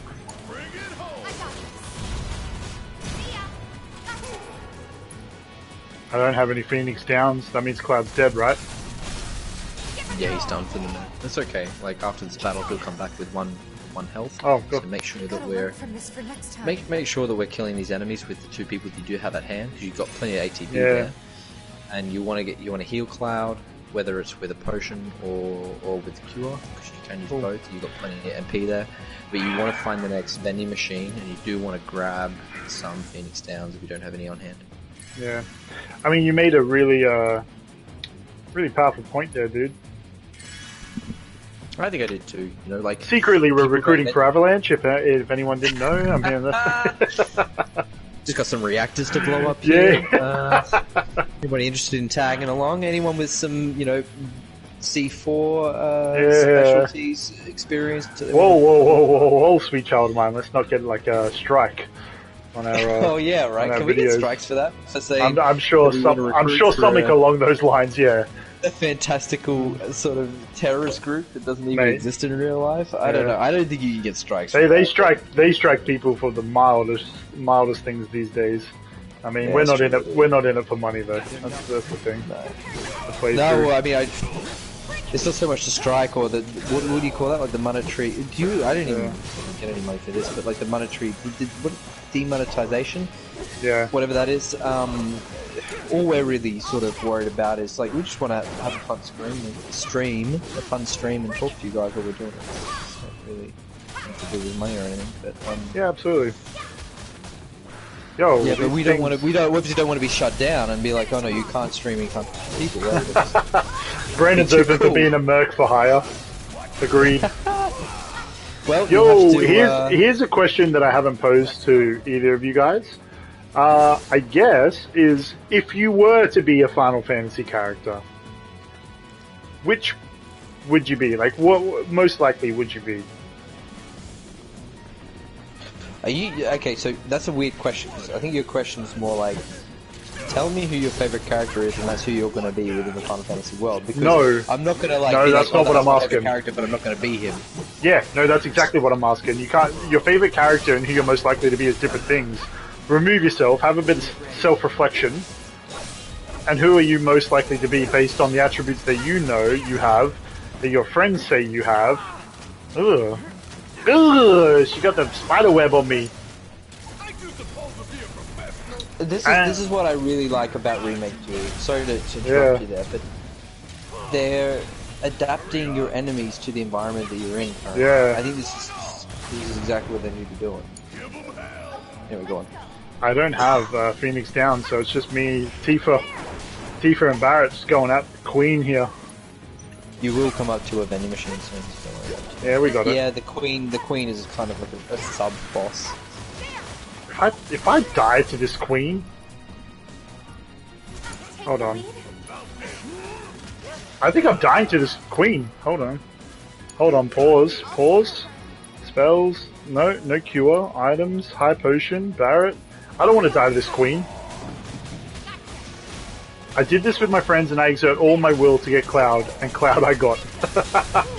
Fair play.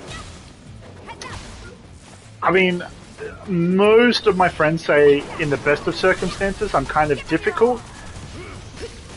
I probably lean more towards Barrett, although I dislike him. I was gonna say you're Barrett for sure, but, dude. You're Barrett. I mean, no, actually, I take it back. I like to think I'm... What's his name, the pilot from number 1? Is it Sif? Or Sid? Sid? Sid. I feel like I'm a bit more Sid than most things.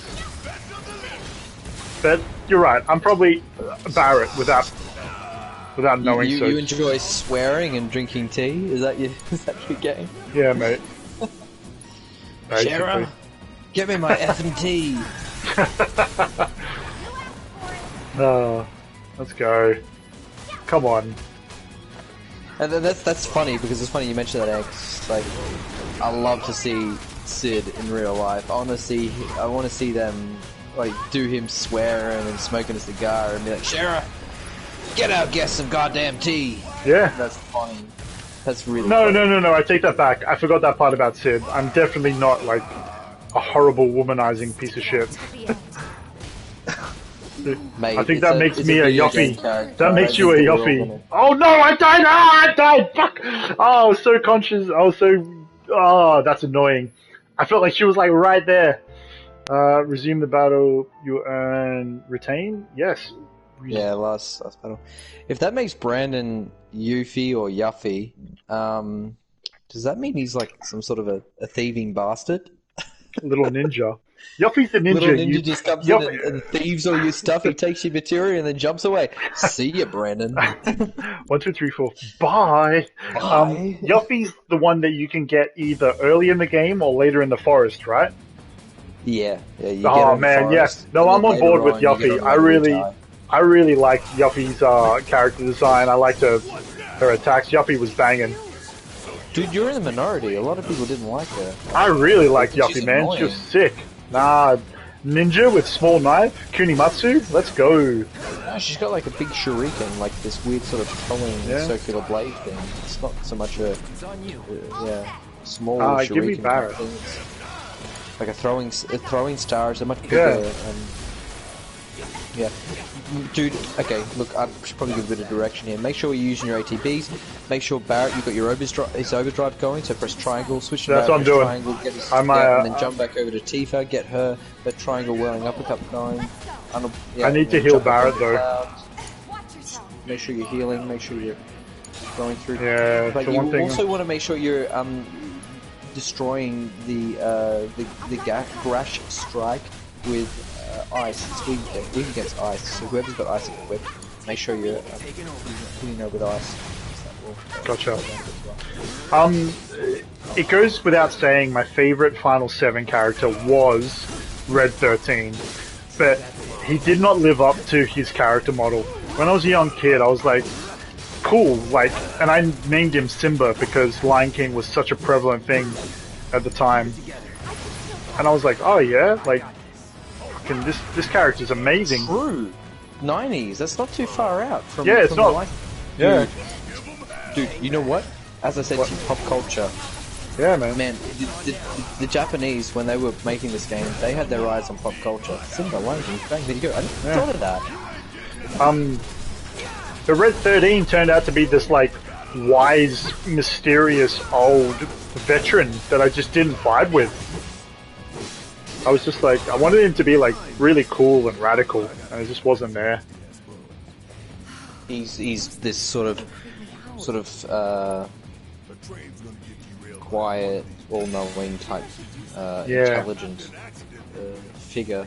Although he's only like 16 years old apparently in terms of his years. He's quite old in terms of human years, but in his years he's only like 16. So who did you stick with? I'm assuming, Brandon, I'm going to ask you a question. Yeah, you probably played the game, the original, as much as myself and Oliver, if not more. Dude, go to that drink machine and get yourself. I tried to. I just sat on the bench having a rest. Okay. Did you fight the ultimate weapons, Brandon? I'm sure he has. And if you did, what was your lineup that you fought them with? Because mine was obviously Cloud. I think I had Tifa. And there was one other girl. God damn, I'm so bad. Also, Ant, can you just take a quick glance at your phone? Yeah. Wait, what's going on? You text me something. Holy shit, I've got so many messages. Oh, yep. What do I need here? You want to get Phoenix Downs, dude? Cool. Let me set up my phone again. You don't really need any antidotes, because antidotes, I just bought 4. That's enough, right? That's what, way too much. Oh, well, you're talking about Phoenix Downs, yeah. Don't worry about potions, you just get them from... Okay, cool. What did you use to beat the ultimate weapon stall? Yeah, I tended, in OG, I tended to use long-range fighters, so I tended to use Cloud, Barret, and Yuffie. Actually, I love Yuffie. Sometimes I would swap Barret out for Sid. I liked Sid as well because of his lance and just the way he used to... Yeah. But I'd rarely use someone like Tifa. I'd always use Eris or Aerith for as long as you can before some events happen in the game, in the storyline. Brandon says he did not, he forgot though. Right. Meaning you didn't beat the ultimate weapons? Ooh. Yeah, you gotta do that.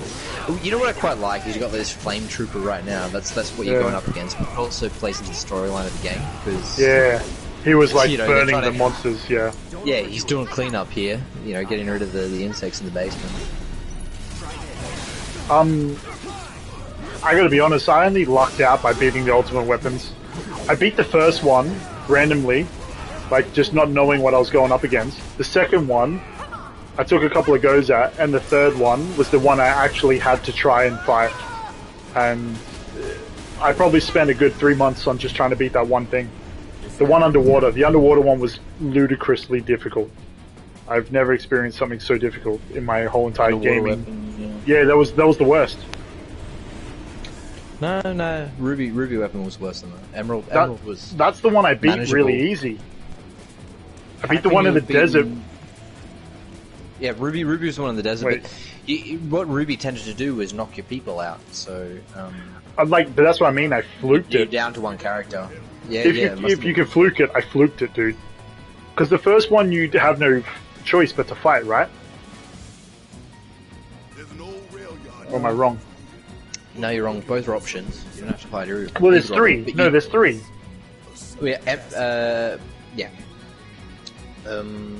What's the one that flies around? What's their name? Report. What good do you think a damn Okay, Emerald weapon is the one in the water. Ruby weapon is one in the desert, and there's Sapphire weapon. Sapphire is the one that sort of marches towards Midgar. That's the one you have no choice but to fight, right? We must crush them thoroughly and completely. You have no choice to fight Sapphire weapon. You have to do that because that's just before Sapphire weapon gets taken out by the massive gun that's attached to Midgar at the time. The Midgar cannon. You do a little fight. Yeah, the Midgar cannon. Yeah. Is that correct? Sister Ray is the name of that, just for anybody. Yeah. Yeah. We'll prepare the prototype in section E for immediate deployment. Flying around. But it was funny because the reason why I ask is like obviously You search on this one. that was a massive moment for myself in gaming, but I don't feel like I'm probably going to lead that way in this game. Like I specifically had one healer, one kind of magic restorer or magic attacker, and then Cloud was just ultimate. I put all my effort in on the remake though. I've done no item, no upgrade run and hard, and hell, that's hard. I can imagine that must be hard, dude. I mean, that's the best thing about this version, right? It provides a game style that you could just play it on hard drawn out skill and not require like upgraded material, I guess, or magic. So I guess it depends on your oh, dude, diamond weapon. I was wrong. I hate being wrong. So diamond weapon is the one that marches Wait, towards... do I go left or right here? Check your map. Yeah, left is correct actually. Now I remember. Yeah, you want to go left. Yeah? Okay, cool. Yeah. So diamond weapon is the one that marches towards... Do you think the weapons are coming back in this game? Oh yeah, for sure. Sapphire weapon is the one that flies through the air. Yeah. No, Sapphire weapon is the water one. Oh wow. Okay. And who's the one who's flying through the air? Come on, help me out here. You're starting to sound like Barrett. All right. Anyway, let me talk about what I used to do, because I think that when you're up against the weapons in OG FF7, what your people choice is dependent upon your playing style. And my playing style was always attacks. So if I'm focused on attacks, then I'm not going to be too focused on magic and summons and that sort of thing. You know, my thing was I want 999 per attack. Yeah, that was mine. I want to get as many of those out as quickly as possible. You know, you got like 4 cards. Did I just chop. Okay, I'm. All right, nice. Let's do this the hard way. You got ATB, so make sure you're using that to bring back your. Yeah. Well, this is the thing, Anne. You've got 3 people that you should be using to their ATBs and everything in the battle right now. And what the game is telling you right now is you're not focusing enough on your ATBs and the amount of people you got in the game. So use that and use that to beat it. I saw Pennon's question. What was the question? What did I use? What level were you when you beat the ultimate weapons? 99. I mean, I'd go down to some dungeons and max out my materia so that they're all at 100%.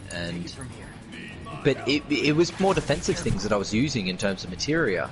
So one of the most helpful materials in Final Fantasy VII that I used to use was enemy skill, because with enemy skill you can protect yourselves just by setting up barriers with big guard, and you can regain MP incredibly quickly with magic hammer. These fucking things, man. Yeah, I'm gonna lose this. I think you want to get rid of the sort of ancillary people and then go in on those sentry launchers, because you could be attacking. I thought it was the sentry launchers that were causing me grief. Yeah, I would use maybe Thunder against the sentry launchers. Fair play. I mean, I would be lying if I said I didn't need to go to the toilet really quickly, so I'm just going to quickly do that. Do that, and I'll talk about Final Fantasy VII and hacking down weapons. So I'd use enemy skill a lot to basically prepare myself for the battle at hand. But then on top of that, what you want on every character is the what do they call that? The last. It's like when you die, it was a blue materia, and it used to just cast whatever was attached to it when you die. And I used to put a materia that was a life materia. So every time materia was revive die, the revive materia would bring back my guy, because you had the final attack was the name of it. Final attack materia combined with revive, and that would bring your guy back if they died. And you absolutely need this against Emerald Weapon, because Emerald Weapon does this thing called airstrike or whatever, and it sort of like hovers over you, the top half of its body, and it just deals 999 worth of damage on all you guys at once, and they're dead. So there's no if or buts about it. you have to have this combination, otherwise you're not winning. Good. So we've got defensive sort of things intact. What you want to look at then is, how am I going to get this guy? So you want to make sure that you're taking off 999. So you're going to have Cloud with the ultimate weapon. There's no if or buts about that. You're going to have Yuffie or Yuffie with the Conformer. Conformer is her ultimate weapon, and that's going to take off 9,999 as well. And you've got a third person as well. You want them to also be well equipped as well. I would also focus on attacks as well, if they can take up. Well, this is just the way I did it. I mean, there are several different ways you can, cut a pie up or whatever. What's the expression? But yeah, this is just the way I went about it. And actually, I've got to find this. I have to admit, this was an incredibly easy way of doing this battle, because I would just go in with Omni Slash. Mime. Mime is such a great material, because I would just go Omni Slash for Cloud and then Mime Omni Slash, and he's just constantly doing Omni Slash on.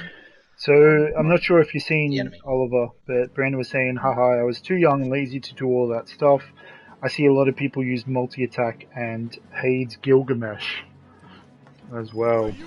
But interesting choice there. But I was with you. Last attack, revive, was just paramount. I would die like so many times. These boys. Yeah. And it shows like this later stages of OG FF7, like where you have particular material combinations that are just invaluable to you in helping you win. You see exactly the same here in Remake. Remake has done such a fantastic job in making the battle system so complex that you have to think about these things as well when you're setting up your characters, and have specific strategies as well when you're going to go into these fights, because it's not black and white. It's not easy, and that's why they're like that. Yeah. Yeah. So I love that they've actually managed to I think they've been successful in creating that in which they is this game glitching or what? What's going on?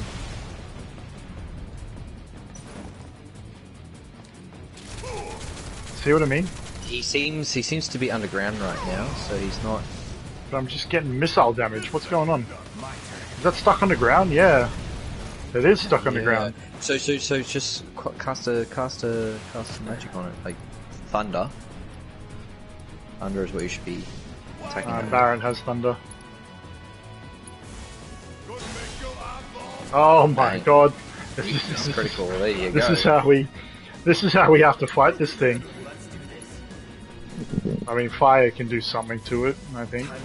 I think you want to get some distance between you and those things. You want to look at healing your guys. Try leaving the battlefield. Okay. That's a good call. Let me heal. Potion. Who's the weakest? Barret.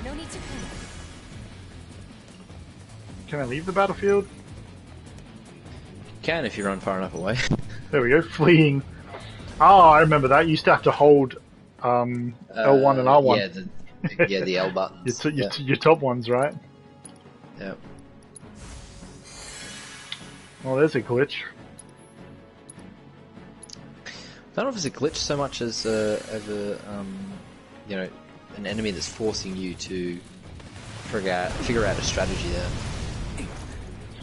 Dude, I've been playing Cyberpunk. I'm used to glitches for the last couple of months, or the last month, yeah.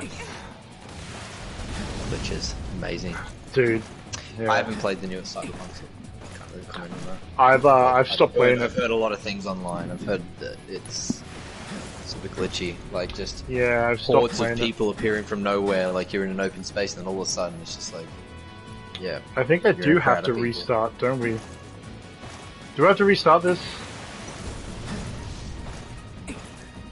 It feels like a restart's coming. Yeah. This is so weird. I've never actually come across a glitch in Final Fantasy VII Remake, ever. It's because I messed up those flame troopers so good. Clearly. That's good. If you're going to do that, I'm just going to... Yeah, nice. walk away for just a moment. Back in a moment.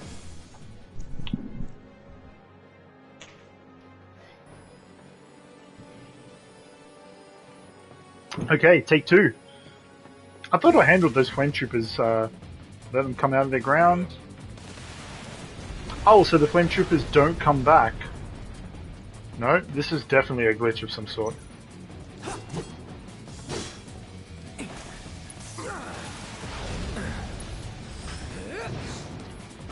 Okay. Oh, this is annoying. Barrett.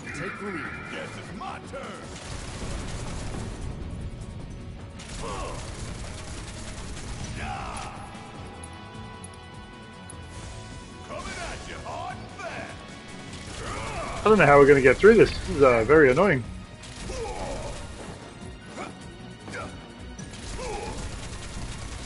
We still get ATB from just firing Barrett's gun. Let's just do that. Or is that just the default ATB we get? Bells, thunder.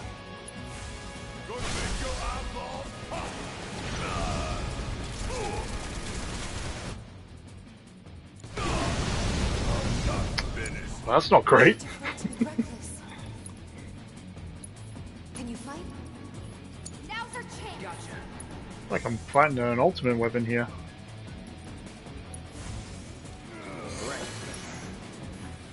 Keep it together. I got this. Why now? Bring it.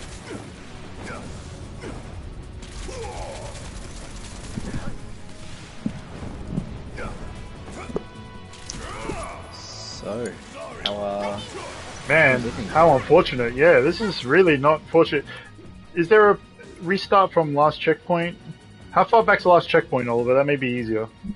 Stole. Last checkpoint. Corkscrew tunnel. do that. Yeah, let's just do that. Wow, that's super weird. I mean, I don't think this has anything to do with it. I'm playing it on PS5 through an external hard drive, but that's not going to make that a glitch. I guess I honestly haven't experienced any glitches like that before. Super weird. Well, apologies about that. Yeah. Brendan and then other viewers. Okay. Take the left turn. Alright, yeah, we got this. We're not that far behind. It's not a big deal. Funnily enough, before like... you do this, do you want to do a quick, let's do a quick, very smart. inventory check. Yeah. Uh, Who's got what materia? Have you got thunder? You know, because fire and thunder, we're against mechanical enemies and fire enemies, so we want to make sure that we're well equipped against that. Any accessories that you might have bought that I told you to get, I don't know if you got any, but... all my materia is equipped. Okay. Yeah, it's always important when you find you're losing a battle just to do a quick... So here's a weird thing that we've kind of just fallen onto, right? Is how okay with what just happened are you in a game? Like, to me, that's not game breaking. I'm so, like, I remember playing Gran Turismo, I remember playing old school PS1 games, I would see characters walk through each other, glitches like this happen all the time, and I wouldn't think anything of it. But nowadays, especially with, I guess, Cyberpunk, and that's raised the whole conversation around AAA games, especially with Fallout 76, like, it's almost unacceptable, isn't it? But I'm okay with that, like, it's a short checkpoint that I restart from. I don't experience it often. It's not horrible. It's annoying. It's an annoyance. Let's not degrade it because it clearly is an annoyance. See, where's these things coming out again? If you see them pop out, I would leave those guards. And they're not coming out though. That's the thing. I'm just trying to make them come out. This is a weird glitch, dude. Super weird. I tell you what. I know we just restarted, but maybe the death is a good option. How funny is Barrett just shooting into the ground because he doesn't know what else to do? Yeah.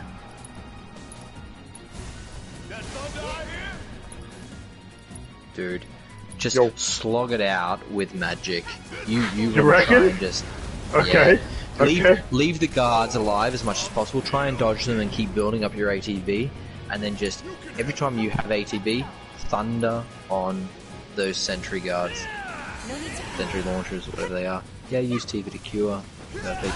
Make sure clouds alive. So it feels like I'm fighting an ultimate weapon. Shake it off. Feel the heat. All right, watch and learn. Yeah, don't forget his overdrive as well. Build up your ATB. Ooh, what was staggered just there? The drone. The drone. You've got one sentry launcher that's got like less than half its life, so you have actually taken a good chip out of it. Brandon says little bugs are okay with me, but bugs that block your progress is a no-no. Yeah, would we class this as a bug that blocks progress? As a big no-no? I think we're basically on the verge there. Oh my god. Because... Oh my god, where's the... Oh, I just wanted to get a little more ATB with him! Okay, come on Tifa, we can pull this back. We can do this, we can pull this back. Let's go. Barrett, let's go. Oh, she's dead. Barrett. Overdrive. Fire in the hole? On who? This guy. Such a waste. You want to Is get it? everybody back in live. Yeah, you want to get everybody living again. And cured. We gotta switch it up. Flame trooper down. Why are you... Oh my god, that's so annoying. Okay, okay. I can fix this. Oh my god, you can't fix this, Cloud. Stop looking at the ground. What's going on? You've still got two of them. I know. Come on. Yeah. Okay, Just so... attack. I almost want to do this as a personal challenge. Fire. Use the fire magic, but bring back everybody. Make sure that you've got... I only have everybody one more around. Phoenix down. Oh, dude. I know. It's not looking likely, is it? And Barrett. There goes Cloud.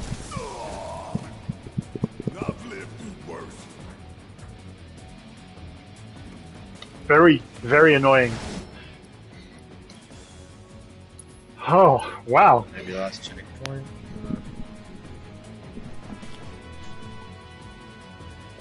I refuse to let this particular bug beat us on this Final Fantasy VII Remake journey. I will not allow it. Tifa Cloud, you're in sole responsibility of hitting Barrett. Barrett, just keep firing and just start throwing thunder, baby. I'm going here, and are they appearing? No? Okay, cool.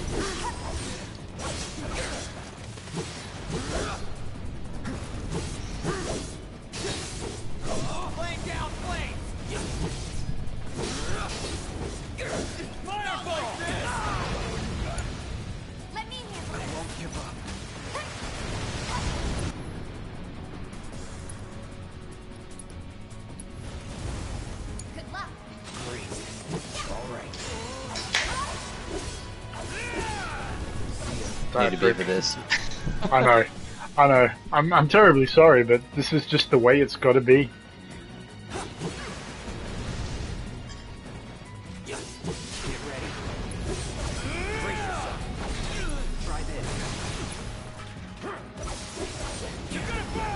Oh, of course you did.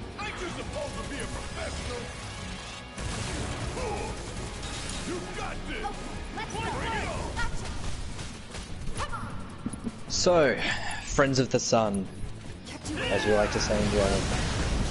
What's up? What? I'm coming.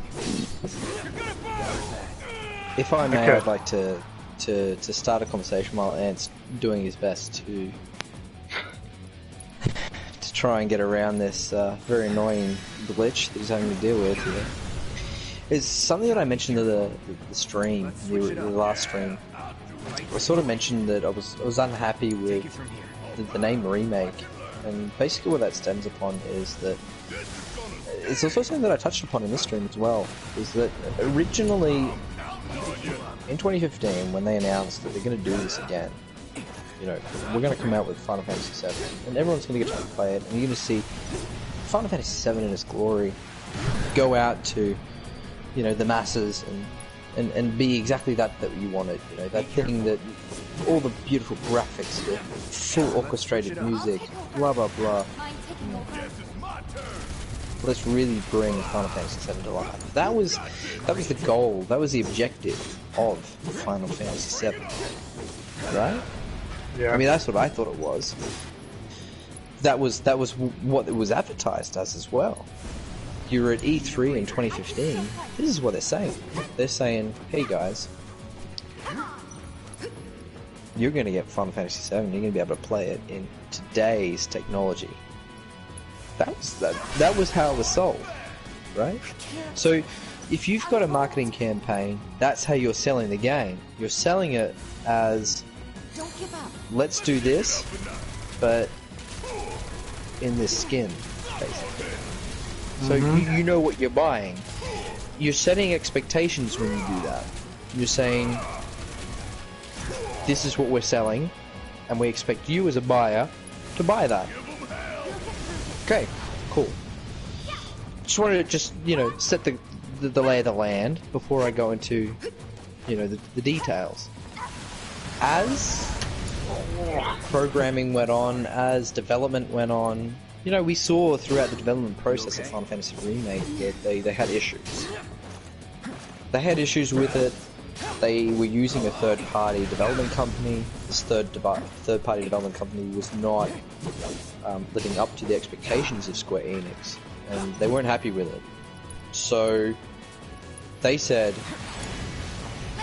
you know, you guys have done a lot of work here. We've dumped a lot of money into this. We're not quite sure how much of this we're going to use because it's just not up to our standard.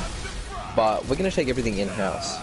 We're going to do it the way we want to do it. We want it to be so true to the original. We don't feel like you're meeting our standards. And I mean, yeah, please, along the way, if I've said anything wrong, just let me know. This is everything that I've read and what I know to be following. But anyway, so Square Enix takes this back in-house. And at this point, you know, the fandom, the fan base is basically saying, "Don't overdo it. Oh, we've waited so long for this. Yeah, how much longer is this going to take?" And then slowly, you've got a bit of pressure building on Square Enix, you know, to deliver this product. This is something that kind of does need to get out. So, at some point along the way,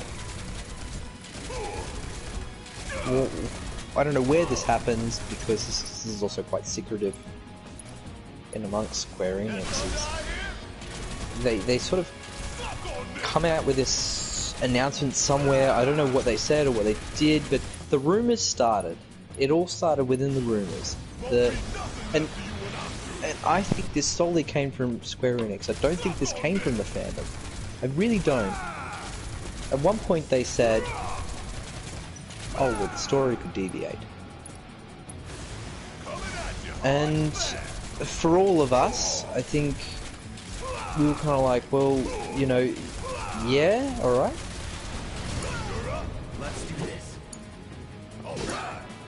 I think some people were on board with it. People were like, "Oh, cool, let's see what they got, bring it out," you know. But I don't necessarily think at this point in time anyone was specifically calling for it. I don't think anyone in the fan base was saying, "Oh, I don't have enough for Thunder! Come on! How do I get more MP? Just wait?" Give him an ether. Go over to Cloud or Tifa and give him an ether. Oh, I've got plenty of ether. Build, yeah, exactly. Build ATB with Cloud or Tifa and give this sentry turret. This sentry turret. Goodbye, ultimate weapon. You're basically there. You're basically there. I know. But the crux of my argument and what I'm trying to get upon right now is that no one was specifically calling for... Get out of here, Buck! Jeez! Oh my god, that was so annoying. Fuck, if ever I've earned a beer in this game, it's right fucking there. There you go. Dude, heal yourself, please, as quickly as possible. Don't step anywhere in any direction. Just... Oh, that's funny. Just heal yourself, because I do think you do have a bigger boss coming up. Oh, is it? We actually do want to get past this. But yeah, back to my point. And my point was, I don't think anybody at that specific time was calling for a change to the story. Yeah, thanks, Brandon. No one wanted that. I don't think anyone was really asking for it. Anybody else in the chat, Brandon, anyone else, please let me know if I'm wrong in saying this. But I feel like it was actually Square that came out and said, we're going to change the storyline. Or the storyline may deviate. It may not be the same thing. Maybe it was just to gain interest. Maybe it was to stoke interest in the gaming community, because people sort of thought, oh, they're just redoing a game that everybody knows. But this is what I asked you before, like, yes or no to redoing it, like remaking. No. I think there's a different question. The question that I'm focusing in on right here. Go to the end of that hallway. I know, I missed it. I wanted to go back. Yeah, go in that. The question I'm focusing in on is: did the consumer get what they were sold? And I'm going to say no. I don't think the consumer was given what they were sold, because initially at the release of the trailers and everything, this is the thing you've all been asking for so long. You've been asking for it, and now we're going to give it to you. And then 2 years later, after it being in development, to say, oh no, it's going to be a little different now. So, are you saying they kind of are like Shinra in a way?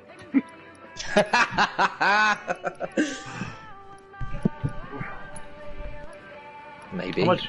Where's my total gil? I've got 5,000 gil. Tasty. Get yourself some Phoenix Downs, my friend. Yeah, you don't need them. That seems to be the item that I use the most. I think it was just vending machine in the staff room. Hey boys, if you ever find yourself on a battlefield... Dude, get yourself a stamp soundtrack. You didn't even get yourself a stamp soundtrack. What? Well, we were talking about this. I don't think it was a... 50 gil? Oh yeah, whatever. Yeah, it's nothing, man. You just do that. See? Both points are valid enough. We'll never know, says Brandon. You're right, we will never know. Is this the game you wanted, or is it the game you didn't ask for? I mean, there's an interesting parallel here to what me and Oliver were talking about with Last of Us 2, and no spoilers. A lot of people are unhappy with Last of Us 2 storyline. I'm quite happy with it, and so far I'm quite happy with this. Apart from that sentry bug, which was disgraceful. Not that it broke the game for me, I actually found that quite enjoyable as a challenge just then. But... Dude, play it in hard mode, that's a far bigger challenge. I play a lot of games in hard mode, to be fair. This is not something I want to play in hard mode. I enjoy this too much listening to you and playing through this. And having Brandon's input as well. What is this? What is this? Yeah, make sure you... Stop. Make sure you are well equipped, dude, because this thing is going to give you a hard time. It's obviously a mechanized enemy. It's something you will need to be using Thunder against. I only have... Can I... Wait. Ifrit on Barrett? That doesn't make sense. Cloud's got it. No. Put it wherever you want, man. Try it in hard mode. Trust me, it's fun. Nah, I'm good, bro. Yeah. Sorry, what was the comment? Brendan says try it in hard mode. No, dude, I cannot recommend this enough. Once you have done this in normal mode, you have to go through and do it in hard mode, because it really gets you into the nitty-gritty of the combat system and how you can use the combat system to your advantage. And it's really where you start to appreciate how the new gen developers have developed the combat system to complement the original ATB system in the way that was originally built back in '97, but then bring it into today's world and the amazing like action combat that we're doing right now, and getting that, striking that fine balance between the two of them, but also keeping you as the the viewer like in anticipation as to what's going to happen right now. And Brandon just says Brandon's that's when you really right appreciate the combat system. I mean, there's one game and there's not one, but the game I have completed on hard mode was Last of Us 1, the grounded version, which is basically like one bullet, one zombie bite, you die. And those really raised the stakes. It wasn't like a difficulty setting in terms of, this person takes a lot longer to kill, and they hit you harder. I don't know.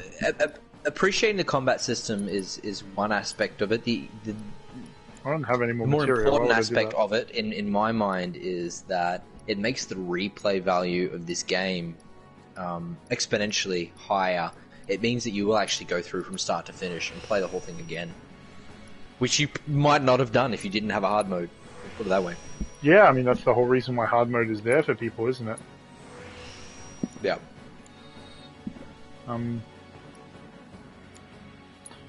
if I'm going to be completely honest about my personal feelings right now, I'm not going to replay this game again, just like the original.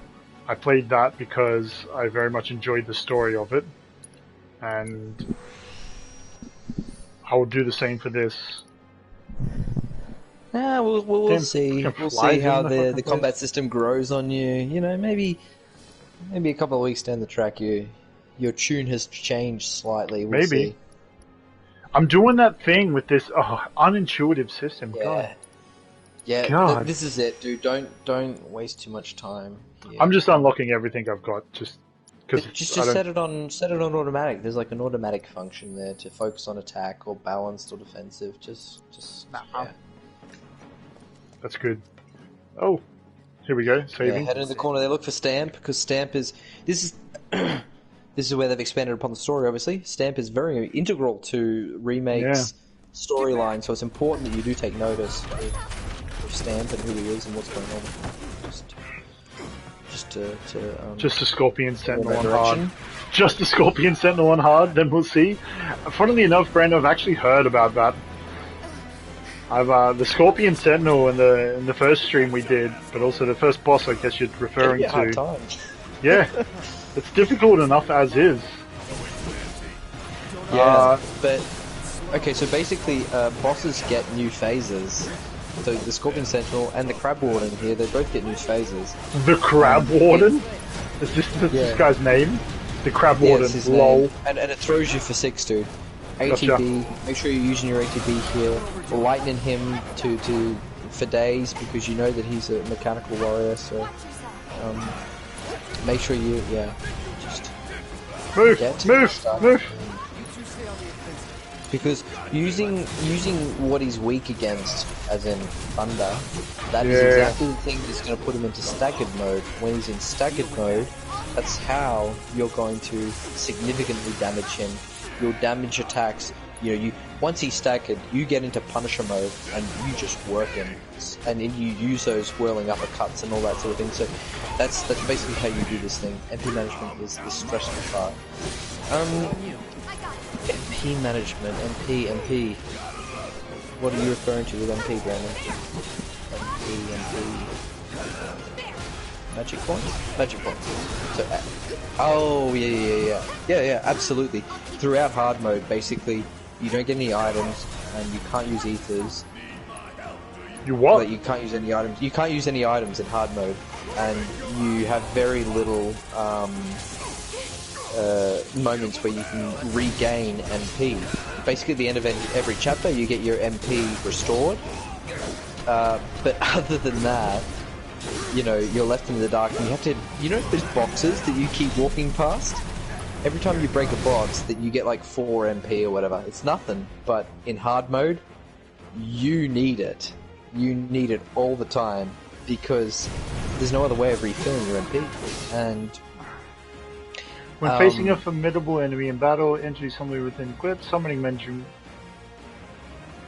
Where's the summoning gorge? Oh, here it comes. Gorge. Lol. Yeah, so he's kind of just dropped right now. He's staggered. Make sure you get stuck into him. Every person's using their ATBs. Jump over to Barrett. Get his overdrive happening. Jump over to young lass. Get her whirling uppercut. Jump over to yeah. There you go. Now you finish the phase. You see that every time there's a small cutscene in between a battle, that means you've basically. The only one I got is Ifrit. Ifrit's not going to do much of this guy, is he? Oh, well, he'll do something because he is. If you imagine that every summon is basically an extra character that you have in the field, so they're always helpful. I have a unpopular take right now on the battle system, and I'm just starting to find it now. Is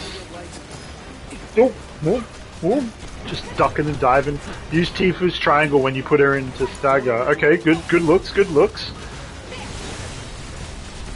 Rise and fall, is that what I'm supposed to be doing? Ooh. Yes. Oh, Tifa's triangle when you want to use like Tifa's got a bunch of things that you can use when a person's oh man, she is so useful.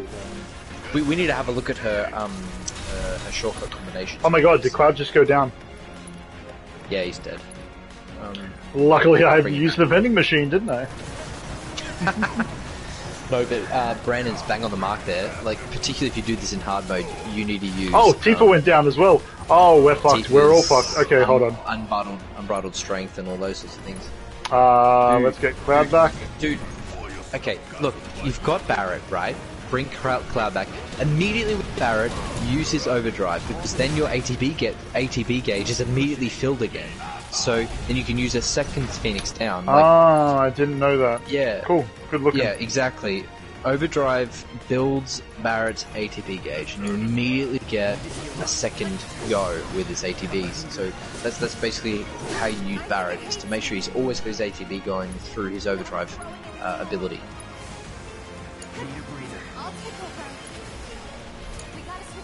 I thought you just had access to it, something like that. But I thought I did too. Yeah, it was decent that you summoned though. Sorry, not summoned, you cured. So I think you do need to focus a little bit more on curing your party. Because this guy's not even half health down. Fuck. It's daggered. Get stuck into him. And what am I doing with Tifa? I'm using drive kick, triangle. Uppercut, unbridled strength. Get unbridled strength with her going, and then just go nuts. How do I do that? Cutting and everything. You're already done. Look, see, you've got the cutscene. When it's a cutscene, that means you've broken the phase. It's done. Okay. Tifa coming through in the clutch. Love that. Yeah. Alright, fun with that. Tifa, don't just forget your magic. Yeah, kill yourself. Cure. Oh, fucking Tifa, come on. Oh, summon Ifrit. This is my first Ifrit. Let's go, Ifrit. You're right. This is actually your first summon. Ifrit, you must not know about me. I used to play you down in Final Fantasy VIII. It's my game-changing card, baby. Come on. Yeah, I know who summons are. Let's go. Oh, wait. It's not a cinematic. It's not a cinematic. I thought I could just have his swig. He's fighting by himself, dude. Yeah. Summon ability? Crimson yeah, exactly. Dive? Go for it. Yeah. Oh, I'm sold. I'm sold on you. Oh, what's going on? Okay, get out of those electrical things. Get out of the electrical lines. It's like lines. Cool. Just make sure you're not on a line. Where's Barrett? Oh. Yeah, he was on a line. He got worked. I know. I wanted to move him. Where's Ifrit? What's he doing? Items. Phoenix down. Let's bring back Tifa. I should have brought back Barrett. That was really silly. Because at least Barrett could have done his thing. Overdrive too. Exactly. Yeah, exactly. Could have used overdrive to get an extra ATB to bring back Tifa. Ah! Yeah, exactly. Come on, Tifa. Come on, baby doll. You can use her whirling uppercut to do something similar. Sandra Bullock, it's not speed. Have you got some history with Ifrit there, haven't you? I mean, yeah, bro, I do have history with it. all over again, mate. I have history with Ifrit. I think you've got history with FF8. Whenever. Mate, in Garden number 2, fucking that little kid stealing my Ifrit card. No! Come on. Okay. Let's go here for it. Yeah, he's bringing the Hellfire. Alright, dude. Just recoup, get your energy back. We'll get there, we'll get bring there, back we'll get your there. Oh, get off! Get off! Cancel, Get cancel! off the rails, man. Get off the rails. There you go, see? Overdrive, Phoenix down, whatever. Bring back people. Heal.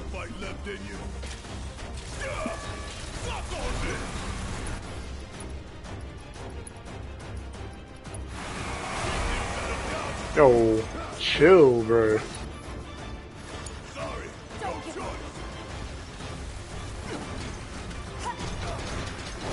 Look at you, whole party up and going again. Come on, bro. So I feel like you're finally grasping the basics of the Final Fantasy VII Remake battle system. You're getting there, and I think Brandon and I have been working with you. You're making progress. Yeah. I think we've been quite successful in getting you into a reasonable state of affairs here. Just to engage in that didn't work out well. The problem is, the thing is, you got two people here that are edging on death, yes, but also on limits. So one of these limits get up, then you've won this. So you're actually very close to winning, dude. Just keep everyone quiet for a minute. Barrett's got a limit.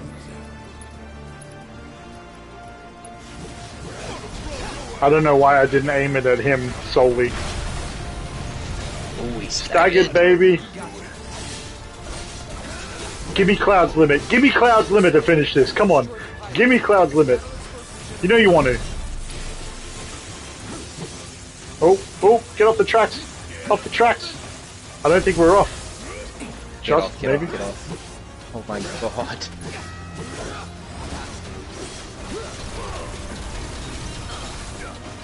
Oh my god. Winning, dude. Bring back teeth. Heal. Cloud's got his limit. Oh my god, he's dead. Oh my god. Oh my god. Run, bro.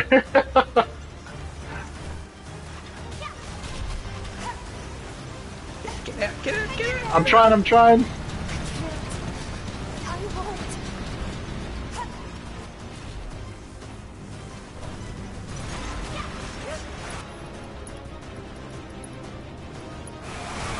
Oh, why didn't I not bring back Cloud? Let's go.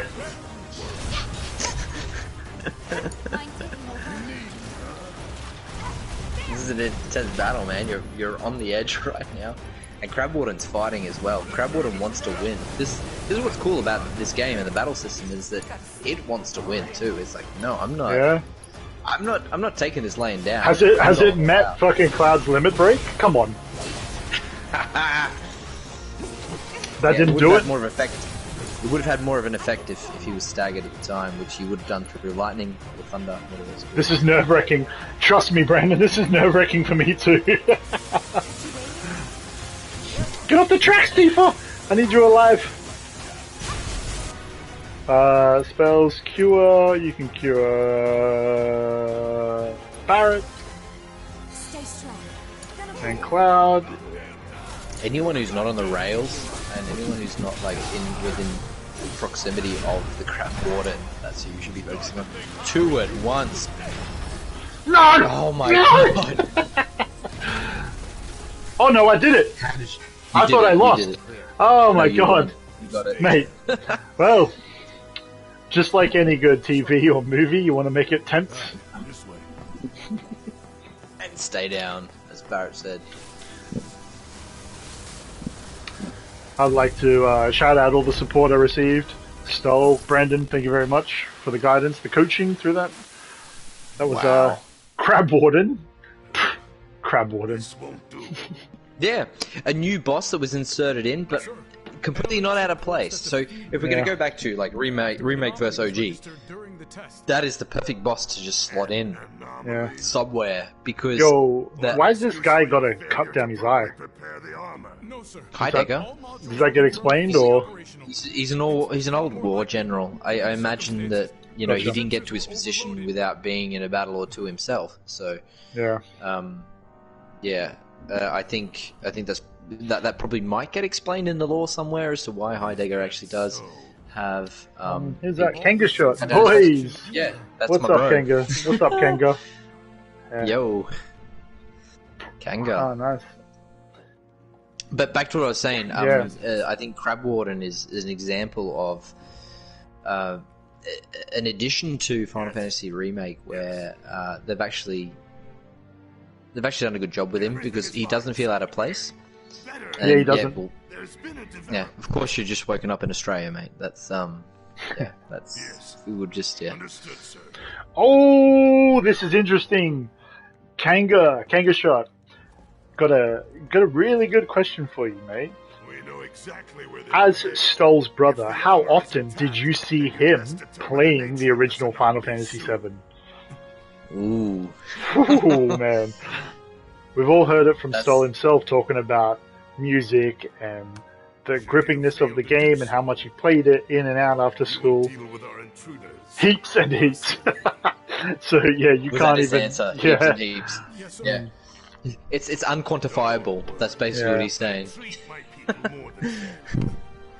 So don't disappoint me. Fair play. Heidegger, eh? Yeah, so Heidegger, I like that he gets more screen time in Remake because pretty much every day. Yeah, fair play. You had to play this pretty much every day to get anywhere close to even completing it. Yeah. Yep. I like that Heidegger gets more screen time because he's an interesting character and he does play quite an interesting role in the OG. So yeah, I remember him in the OG. This is something that I think we should talk about right now. Something that you're doing right now is you're shuffling between scenes, and this is something that's been received with high criticism in the community because it basically shows the PS4 at its limits. It can't process so much, and the time you need to change between scenes, and this was but that's just a loading screen. That annoys me. Like, you're criticizing that for not seeing a blank screen with like dots or loading. I'd prefer that. I'd prefer the shuffling. Exactly. Do you know what I mean? Yeah. Come on. Yeah, I'm with you, dude. And don't worry about healing your characters, by the way, Ant. I know you're like struggling, but you're about to change chapters. So. Nice. Okay. Yeah, you're gonna get all your health revived. Good looking. I would like to point out. I don't think you've played it, Oliver, but maybe Brandon. Maybe you've played it, or maybe Kanga's played it. God of War. God of War is phenomenal, and that's how they deal with loading screens. It's just like those slide through crevices and crawling underneath. And the game is all in one shot, so you never lose the same camera angle. So it doesn't feel like the game ever loads. When did it ever? Yeah, I mean, there's obviously intelligent ways about going about this, and I think Final Fantasy VII Remake has not done too bad a job in transitioning between scenes. But I mean, it could have been done in a much poorer fashion. As you know, we're looking at a loading screen exactly like what you're looking right now. You know. Yeah. Yeah. So, in answer to Kanga Shot's question, it's funny because in our first stream we did 3 chapters. We've only actually just done 2 chapters. 4 and 5. We're now in chapter 6, Light the Way. So we're kind of in a realm of where Final Fantasy VII remakes amongst the community has received even more criticism. Is that you're trapped in dungeons at points, and this is one of those points as to where you're trapped in a dungeon because here we are again having to fight our way through a specific area, and people are just like, I just want to progress the story at this point in time. We just went through so much, and now again to lay on top a dungeon on top, it's just like, it does feel like too much. But do you know why we're actually confronted with this right now? And looks like the sun's going down on Midgar. Oh, there's Midgar. Nice. This is exactly what you would go through in OG. It's we were on the train, right? And it's good to keep everything in perspective right now. We were on the train heading to go and blow up a reactor, but we got caught out by security. The ID tags didn't work. We had to get thrown out of the train. We're on the tracks, and then basically we've had to find our way up to the reactor through the underground of the city. And we did that just a moment ago on the tracks, and then now we've found ourselves underneath this. You just had a big vision or view of the slums, which is amazing. I love that you can just look down and just like bang. I was just about to say, like, looking at the slums, like, this doesn't seem the safest area to work for the warehouse guys. I mean, just floating platforms, looking over a massive drop over the slums. Fair play to them. You know what, Ant? In the OG, I'm like, where are we? Why are we wandering around in this area? I don't quite understand what this is, but this has given so much context to it because you actually figure out, this is the underlay of the city. This is where maintenance people have to make, Quick one. Where am I going? Do maintenance work. You want to be looking for either a ladder. Oh, yep. See it. Yeah. My bad. There you go. Tifa and Barrett obviously beat you to the chase, mate. Yeah. You do these weird things where you're basically walking across planks where, it's gonna fall. Cheap. Very cheap. But, whatever. That's what it is. But I like it. It gives you perspective, It's obviously showing you that, you're in an area right now. To be fair, I wouldn't do it. Pretty touchy. Yeah, well, we're talking about the guy who's afraid of heights, yeah, for sure. Kanga, quite a few memories coming back from the names of those items. Example, Phoenix Down. Mate, Kanga, I'm living those same memories as I play through this game as well. Oliver's obviously the know-all and be-all of Final Fantasy knowledge, so when I'm buying Phoenix Downs, Ether. I didn't know what Ether did up until the last fight that I really, really needed it. Let's check it out. Yeah, make sure you just have a quick look at your phone, by the way. Yeah. Absolutely. I mean, for someone who's probably been, away from this game for so many years, such as my brother, Yeah. What's your streaming schedule? That's a good question, dude. We want to do this at least once a week, right? That's our streaming schedule. So jump on board, Brandon, every time you want to. We'll try and inform you in advance so that you know. But yeah, at the moment it's basically once a week. To be fair, Brandon, I tried to put it on my Twitch, and it asked for something a little bit further than a week. I'm really new to Twitch. I thought this is just something that me and Stoll can do for fun. So I guess I'll put it in the bio more than anything. The next date that we're gonna launch this, we'll do a part 3. I feel like we're doing this one a little bit extra long, so like let's go through a little bit longer. Yeah, I'm not sure where we want to stop this right now. It's just the issue is actually the storyline of the game, not so much us, because we feel like I think we want to progress through the game a little bit, but actually we haven't progressed because we just did 2 areas. The storyline hasn't been progressed, so yeah, I think that's where we find ourselves right now. I can go on for a little bit more, but obviously, at one point we both have to just call it a night. Is this an easier place to call it, or should we go a little bit further? It's hard, dude, because we're about to just jump into a brand new dungeon. There's a whole new dungeon. So I think this is an easy place to call it then. That's gotta be one. I think you're probably right too. Yeah.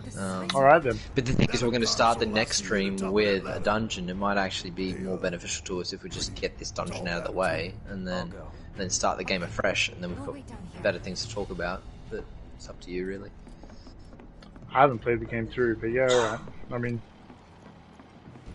no, I think let's call it. Yeah, Brandon's right. Okay. What was that? 3 hours? 4 hours?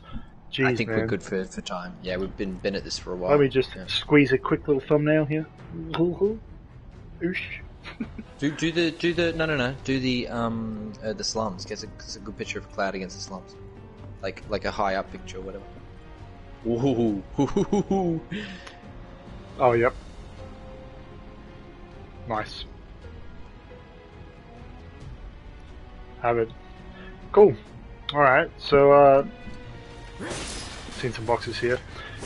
Yeah, decent. I would like to say that I'm a little bit more addicted than I was since the first playthrough 2 days ago. I really enjoyed the battle. I really enjoyed the battle system. Although that glitch came along, that was not good for viewing. I apologize, Brandon, and anyone else who's viewing this at a later time. And Oliver, that was really annoying. However, I kind of got a lot of satisfaction out of that. And yeah, the crab boss, the crab warden. Who can forget the crab warden? Shout out SpongeBob coming through with the crab warden. Really happy with that. SpongeBob. Yeah. And do you mind? Do you mind if you just just put the controller to the side for a minute? Can we just have a quick chat? Yep. Because you've obviously made some progress in the game right now. You've made some progress in the storyline. I'd just like to get bounce off some things to you because we have actually covered a lot of things within the game. So, just basically quickly, you've seen some of the most basic elements of the game happen, which is basically the bombing mission, stuff like that. Give me your highlights. Give me your things that you think could have been done better. Just a basic overview of the game so far, as you see, and not so much the battle system, because we went into depth when you were fighting. No, I didn't say more storyline elements. Gotcha. What? So I didn't say this. Elements. What do you think is good and bad? I didn't say this during the battle system because we kind of got distracted. But my beef with the battle system is right stick controls the camera, and when I go to control the camera, it changes my lock on target, and that happened to me a couple of times during battle. So that's why if you see there's dodgy camera angles during battle, it's because I've run in up close and I don't want to change the camera because I'm afraid of unlocking on the target I'm fighting. That's my only beef with the camera, with the battle system, is in relation to the camera. Other than that, I love the battle system. It's very intuitive. It's starting to really hone in on me. What Brandon was saying earlier, try it on hard and how much you would rely on it, I see it as more of an asset and an ally. I really enjoyed keeping, as stressful as it was, keeping all the guys up with Phoenix Downs while the Crab Warden was, doing his best to end me. Storyline-wise, Part 2 is not my favorite.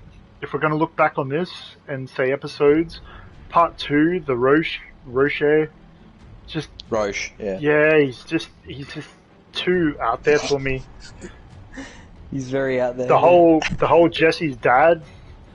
Jessie's mum's got it going on. Shout out, but Jessie's dad just I'm good. The pizza, the cat, coma patient. Yeah, I can leave it. I can leave it all.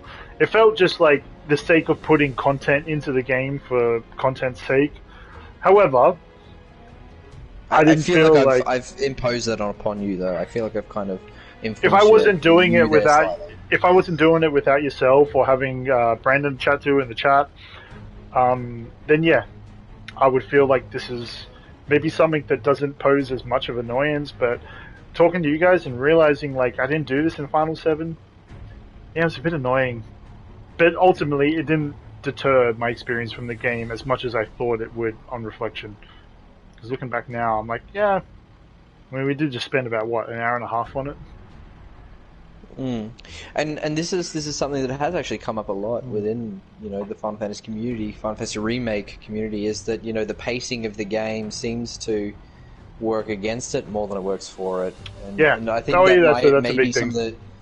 I think maybe some of the challenges are that you're trying to basically force a game that was so brilliantly executed in the form and format that it was back in 1997 into today's technology, and this is just the result that comes out of that. It doesn't necessarily mean that it's good or bad, but you have to take the good with the bad. And these dungeons, I personally had no problem doing these dungeons because I'm like, every minute you put me in the world of Final Fantasy VII, I am a pig in mud. So just let me do it, let me have fun, and I have no gripes against it. So, Brandon sorry, says Brandon, who are you referring to? He feels feeling you me there. or you feeling Anne? Who's he referring to? I'm sorry, I'm not sure. With what aspect? Anyway, he'll let us know. I guess I'm about to experience my first dungeon, but to me, when you told me about dungeons coming into the remake, it's not something I haven't experienced in the original. There was very big, large chunks of sections of the original that you just did linear courses plotting against enemies and then that dungeon's boss just to get one piece of material, But of course, it's an easy way to flesh out a remake is just put dungeons in, as you call them, just to make it longer and more compelling and add dialogue in between them.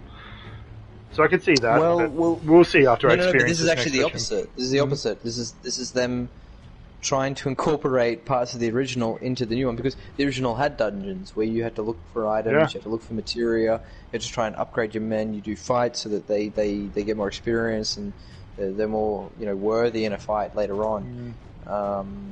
But this exact dungeon you're doing right now is in the original as well. So it's yeah. I remember this bit in the original. I specifically remember like the stairs coming down and the floating platforms and Shinra soldiers and monsters.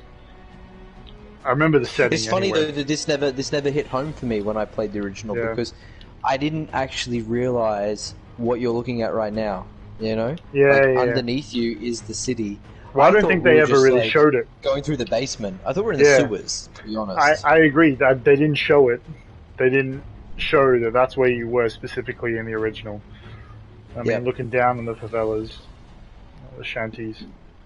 Yeah, favelas, the shanties there. Yep, exactly. Yeah, you're 100% right. Yeah. So cool. give me a highlight, Ant. I mean, we've talked a lot about Brendan says both of us. They're kind of dragging this on. Yeah, I agree. And I think he makes a really good point there. The train dragged on. The train, underground, just then when we were fighting, we got to the sentry soldiers. Of course it dragged on because we had those glitch, but I don't need to run 100 meters not experiencing anything, just hearing train rumblings in the background.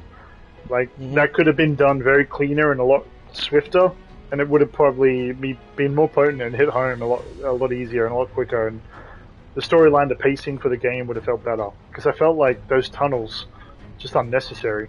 If I didn't have used to chat with, I'd be like, oh my god, 600 meters more and run, Yeah.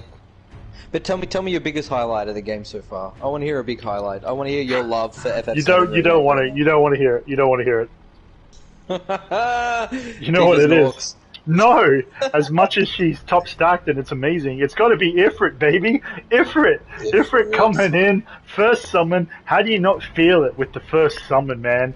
Ifrit. And yeah, I mean, Brandon commented on it earlier on. I have a special place for Ifrit in my heart. It's the first summon I remember from Final 7, the one that's most meaningful to me anyway. And Final 8, I remember playing the card game, and then you got Ifrit. And so I was like, oh, Ifrit's actually a thing. Ifrit's, he's cult. He's cult in Final Fantasy lore. He transcended 7 to 8, and he's a summon that's here to stay. Ifrit's the man. He looks menacing, but deep down, I'm sure Ifrit's got a heart of gold, and he just wants to do right by everyone. Ifrit's my favorite guy, man, and Ifrit's the biggest highlight right now. Not Jessie, not Tifa, not Barrett, not Wedge, not Biggs, the arsehole punching Wedge in the stomach, not the cats. It's all Ifrit. All Ifrit. Badger and his cats, Sandra Bullock and her female-only dormitory, man. Charlie Sheen and his red bandana. No one's coming past me. I'm Rainbow. And it's then Ifrit, Barrett baby. and his yeah. He's a game changer in this one again. Exactly, game changer. Oh my god, you've summed it up, Brandon. Ifrit is a game changer, and if I didn't have that summon then and there, I probably would have lost that fight, and that would have been really poor for all of us again. But nah, Ifrit's the one. He's the big spectacle for me so far. Cool. All right. So I guess we'll find a schedule. Me and Oliver. I know Stoll, you're on different time. But we'll find a choice maybe in the next couple of days or so. Because I'm actually really keen to play this again. Really quick. But I'm aware that we've probably gone 3 hours, 4 hours deep already. Yeah. Let's see how this works out with public holidays and when we're not typically working. Work schedules is obviously something that we'll have to work into this, but I'm so keen one for Ant just to continue playing the game and for me to give commentary on the side. I love Final Fantasy VII, love the lore, love the story, and I just love talking about it, and I hope I do bring a different perspective, more insight. I mean, thank you for your feedback, for your feedback, Brandon. I mean, you've been a great little sort of accompaniment to our little thing that we're trying to start here. You've really, you know, just sort of, yeah, dropped hints to us and let us know things along the way that, you know, yeah. So happy about all this and glad to keep going, guys. So yeah, let's carry on. Yeah, your bro just asked, are we streaming and going to post on YouTube? Yeah, we post on YouTube as well. Yeah, the original's on YouTube, our part 1. Yeah, we'll do all of them on there too. Yeah, if you want to watch them back later on, if you're not on Twitch, it's under Average Ant Games, Kanga. Yeah, man, that's me, an average gamer, as you've seen, and with Stoll, we're just going through it. Cool. So hit those notifications, hit the follow on the Twitch stream if you want to catch us live next time. Subscribe. Yeah, for sure. If only if you like it. But thanks, Kanga, and Brandon, thanks for coming back and enjoying it. I'm looking forward to the next playthrough and the next insight you provide. I mean, your coaching was invaluable as well. Otherwise, I would have died a lot more. I got to be honest. Like, I'm more focused about, like, you know, I'm more focused on what I'm talking about rather than what, like, you know, how to guide you on how to play the game. So it's probably also a little bit my fault. So it's good that he's there to help out because I'm not focusing on that too much. But yeah, anyway. Alrighty. Alright, guys. Cool. Good shout. Lots of love, and we'll catch you next time. Yep. In a bit. Catch you next time.